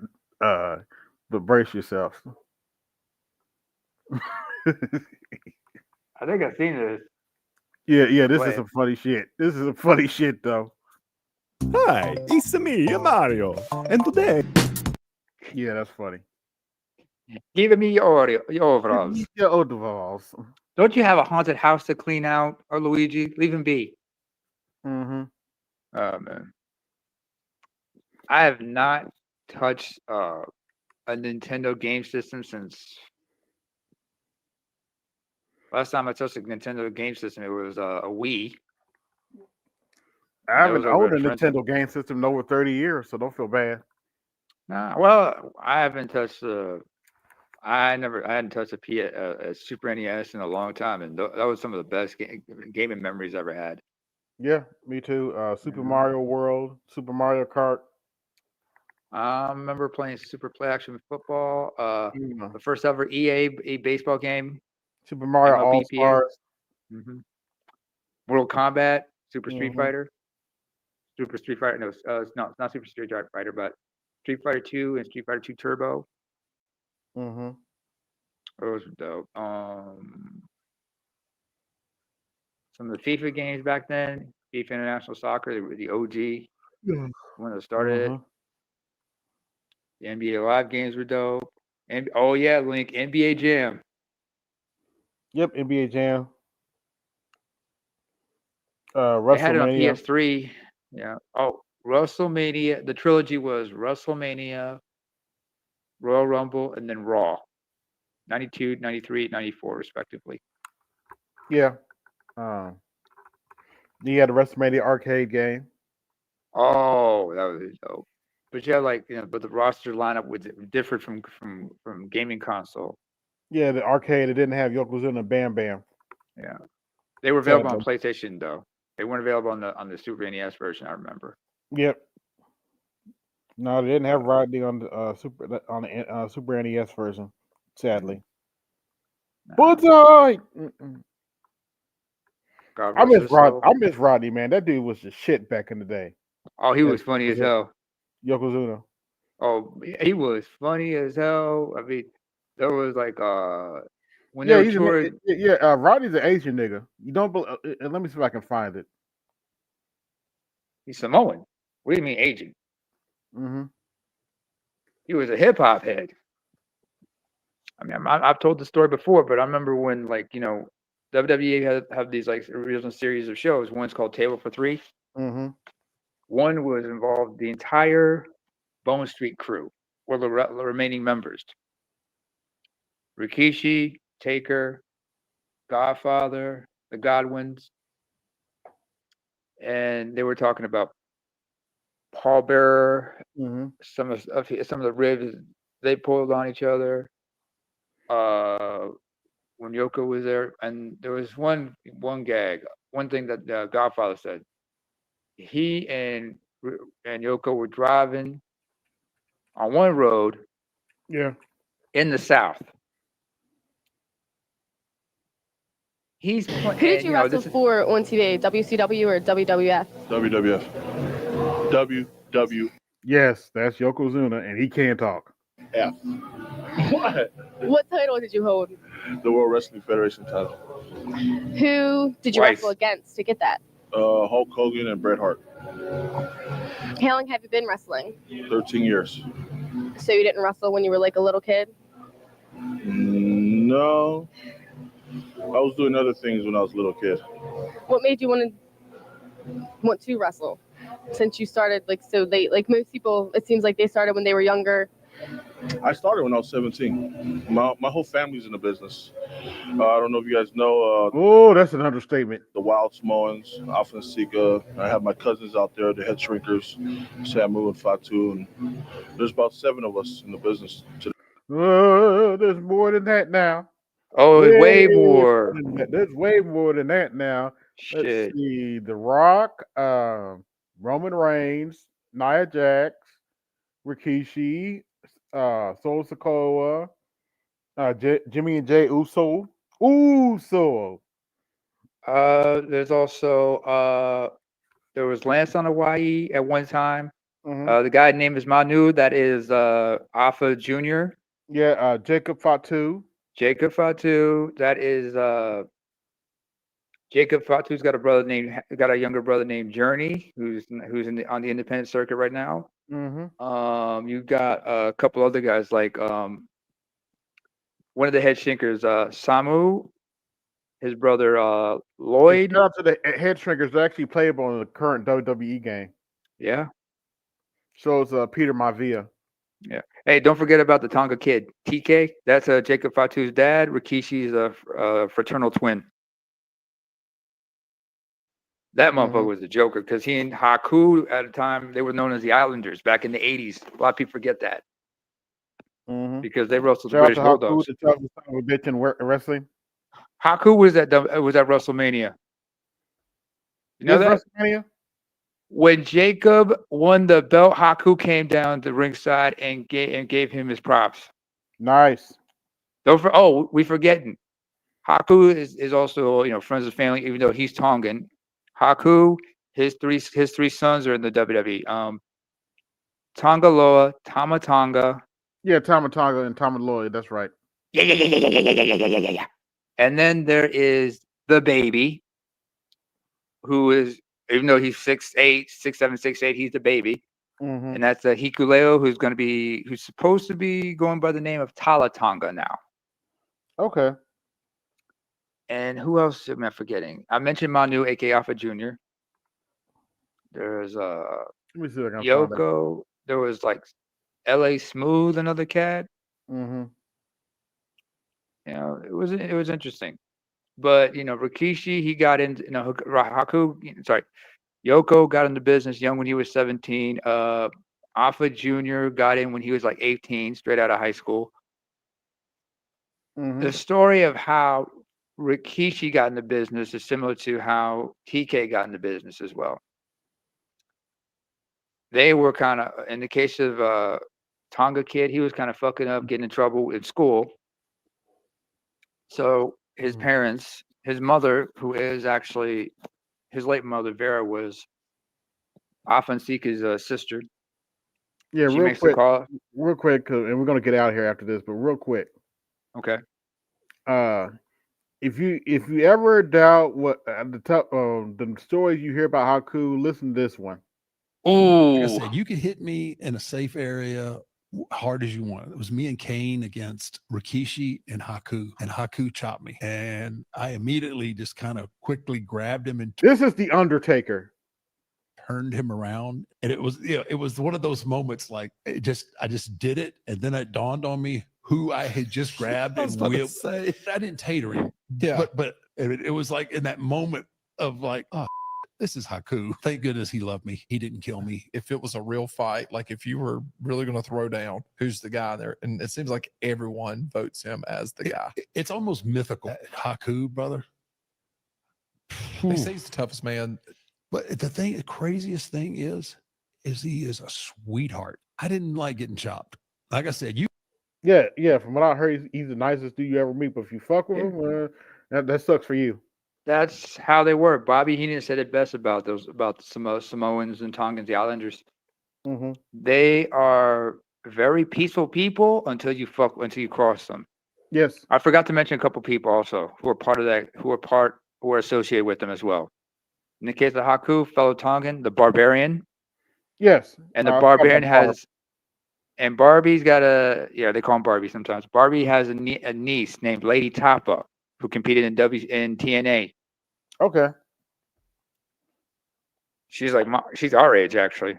She was born the same year as me and Charles and everybody. Oh, okay. 82. Yeah, so 82, baby. Yep. Oh, okay. But Lady Tapa is her name. She competed she's also competed in like MMA in Japan a couple of times, from what I understand. Oh, nice. Yeah. The story about Yoko and the Godfather, first of all. They were in the South. They're driving in Godfather's car. Godfather is playing country music. Yep. What does Yoko do? And this is back when they had cassette tapes, man. Mm-hmm. He immediately stops. He ejects the cassette out of the deck. Mm-hmm. Throws it out the window, and then looks at Godfather. Godfather looks at him like, "What the fuck?" And he said, "You do know you're black, right?" Mm. Where's the hip hop, man? Where's the hip hop? That was funny. Yeah. Mark Henry also had a story about Yoko about this dude could ball. This motherfucker could hoop. Mm-hmm. Despite being that big, he can move around like some and1 tour type shit. My favorite Yoko story is is another one Undertaker told is where he messed around and pissed Yokozuna off, and Yokozuna sat on him for real. Let me see if I can find that. It should be on TikTok somewhere. Let's see. Yeah. The Undertaker. What is that? One of them ribbed. I think. What is it? One of them ribbed the other one between Taker and Yoko. One of them ribbed the other one. Involved some barbecue. I think he gave him turkey asses or something. I forget. Chicken ass. Mm-hmm. Chicken ass. He said it was turkey ass, but okay. Yeah, but whoever won, who was on the receiving end on that one, he just looked at him and said, "Is that what it was?" Hey, it tastes good. That's all I'm gonna say about it.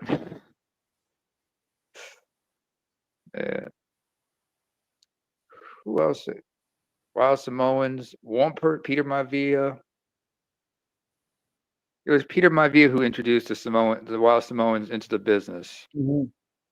Because they were all in San Francisco. Mm-hmm. Peter Maivia is a high chief, but the Wild Samoans' father was a blood brother of his, but he was also the pastor of their community's church. Mm-hmm. And that's the one thing a lot of people forget. Religion, just like family, is important in a lot of Polynesian families and Polynesian communities. The church and family.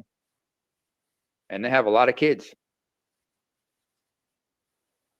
I mean, in the 80s, you had a pop band called the Jets.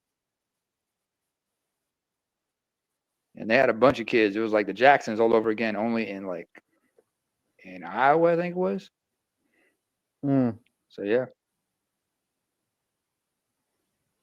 For being as big and tough as they are, you see a lot of them in football.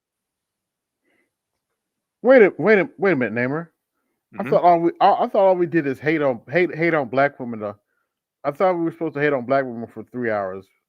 So yeah, we forgot to do that, and we still got some more fuckery to do, right? Hey, we supposed to check out some more black women fuckery. No, actually, we're going to end early because it's Easter, and everybody need to You're get right. some You're right. It's Besides, I Easter. got a scheduled fight with the Easter Bunny. I may wait. I'm looking forward to beat the jelly beans out of him this Sunday. All it live on pay-per-view, folks. Let me hold on. Wait a minute. Before we go, I just want to see if I can find it. That Easter Bunny commercial that's like 50 years old and it keeps playing. Let's see.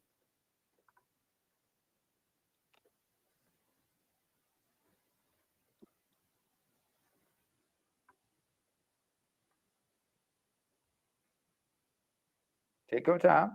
Oh, I found it. Ooh. This commercial has been playing for like over 40 years, and it's still hilarious.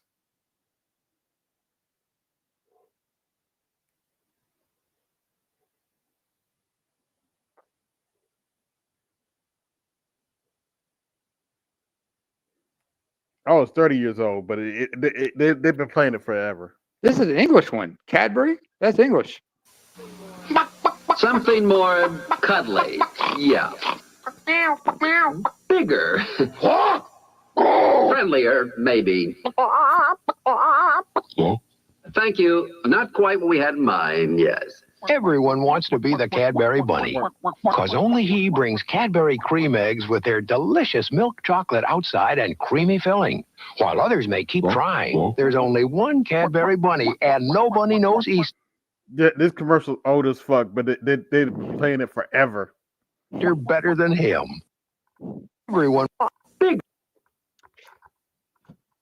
Do you remember, like in the 80s and 90s, you had 7-Up commercials? Something more cuddly. Yeah. Bigger. Friendlier, maybe. Thank you. Not quite what we had in mind, yes. Everyone wants to be the Cadbury Bunny, because only he brings Cadbury cream eggs with their delicious milk chocolate outside and creamy filling. While others may keep trying, there's only one Cadbury Bunny, and no bunny knows. That bunny is probably dead or been eaten by now. Anyway. Well, they have short lifespans in real life. Secondly, a lot of people, if they can't get those Cadbury eggs, they're going to try to compensate by getting Kinder Surprise eggs. Also, for the record, no, bunnies don't lay eggs. They're mammals. Anyway. Yeah. They have a lot of litters of bunny. When rabbits and hares reproduce, big ass litters. That's why they say multiply like rabbits. Yep. I'm gonna shut the show down early today. I'd like to thank everybody that came through. This is AB Media 83, and I'm out. Peace. Yo, this is AB Media 83. Want to support the channel? Hit the Cash App. Also, be sure to like, share, and subscribe to the video. Also, be sure to hit that bell notification so you can be notified next time I upload a live stream or video. And always remember, keep it grinding, keep it pushing, keep it moving. This is AB Media 83, and I'm out. Peace.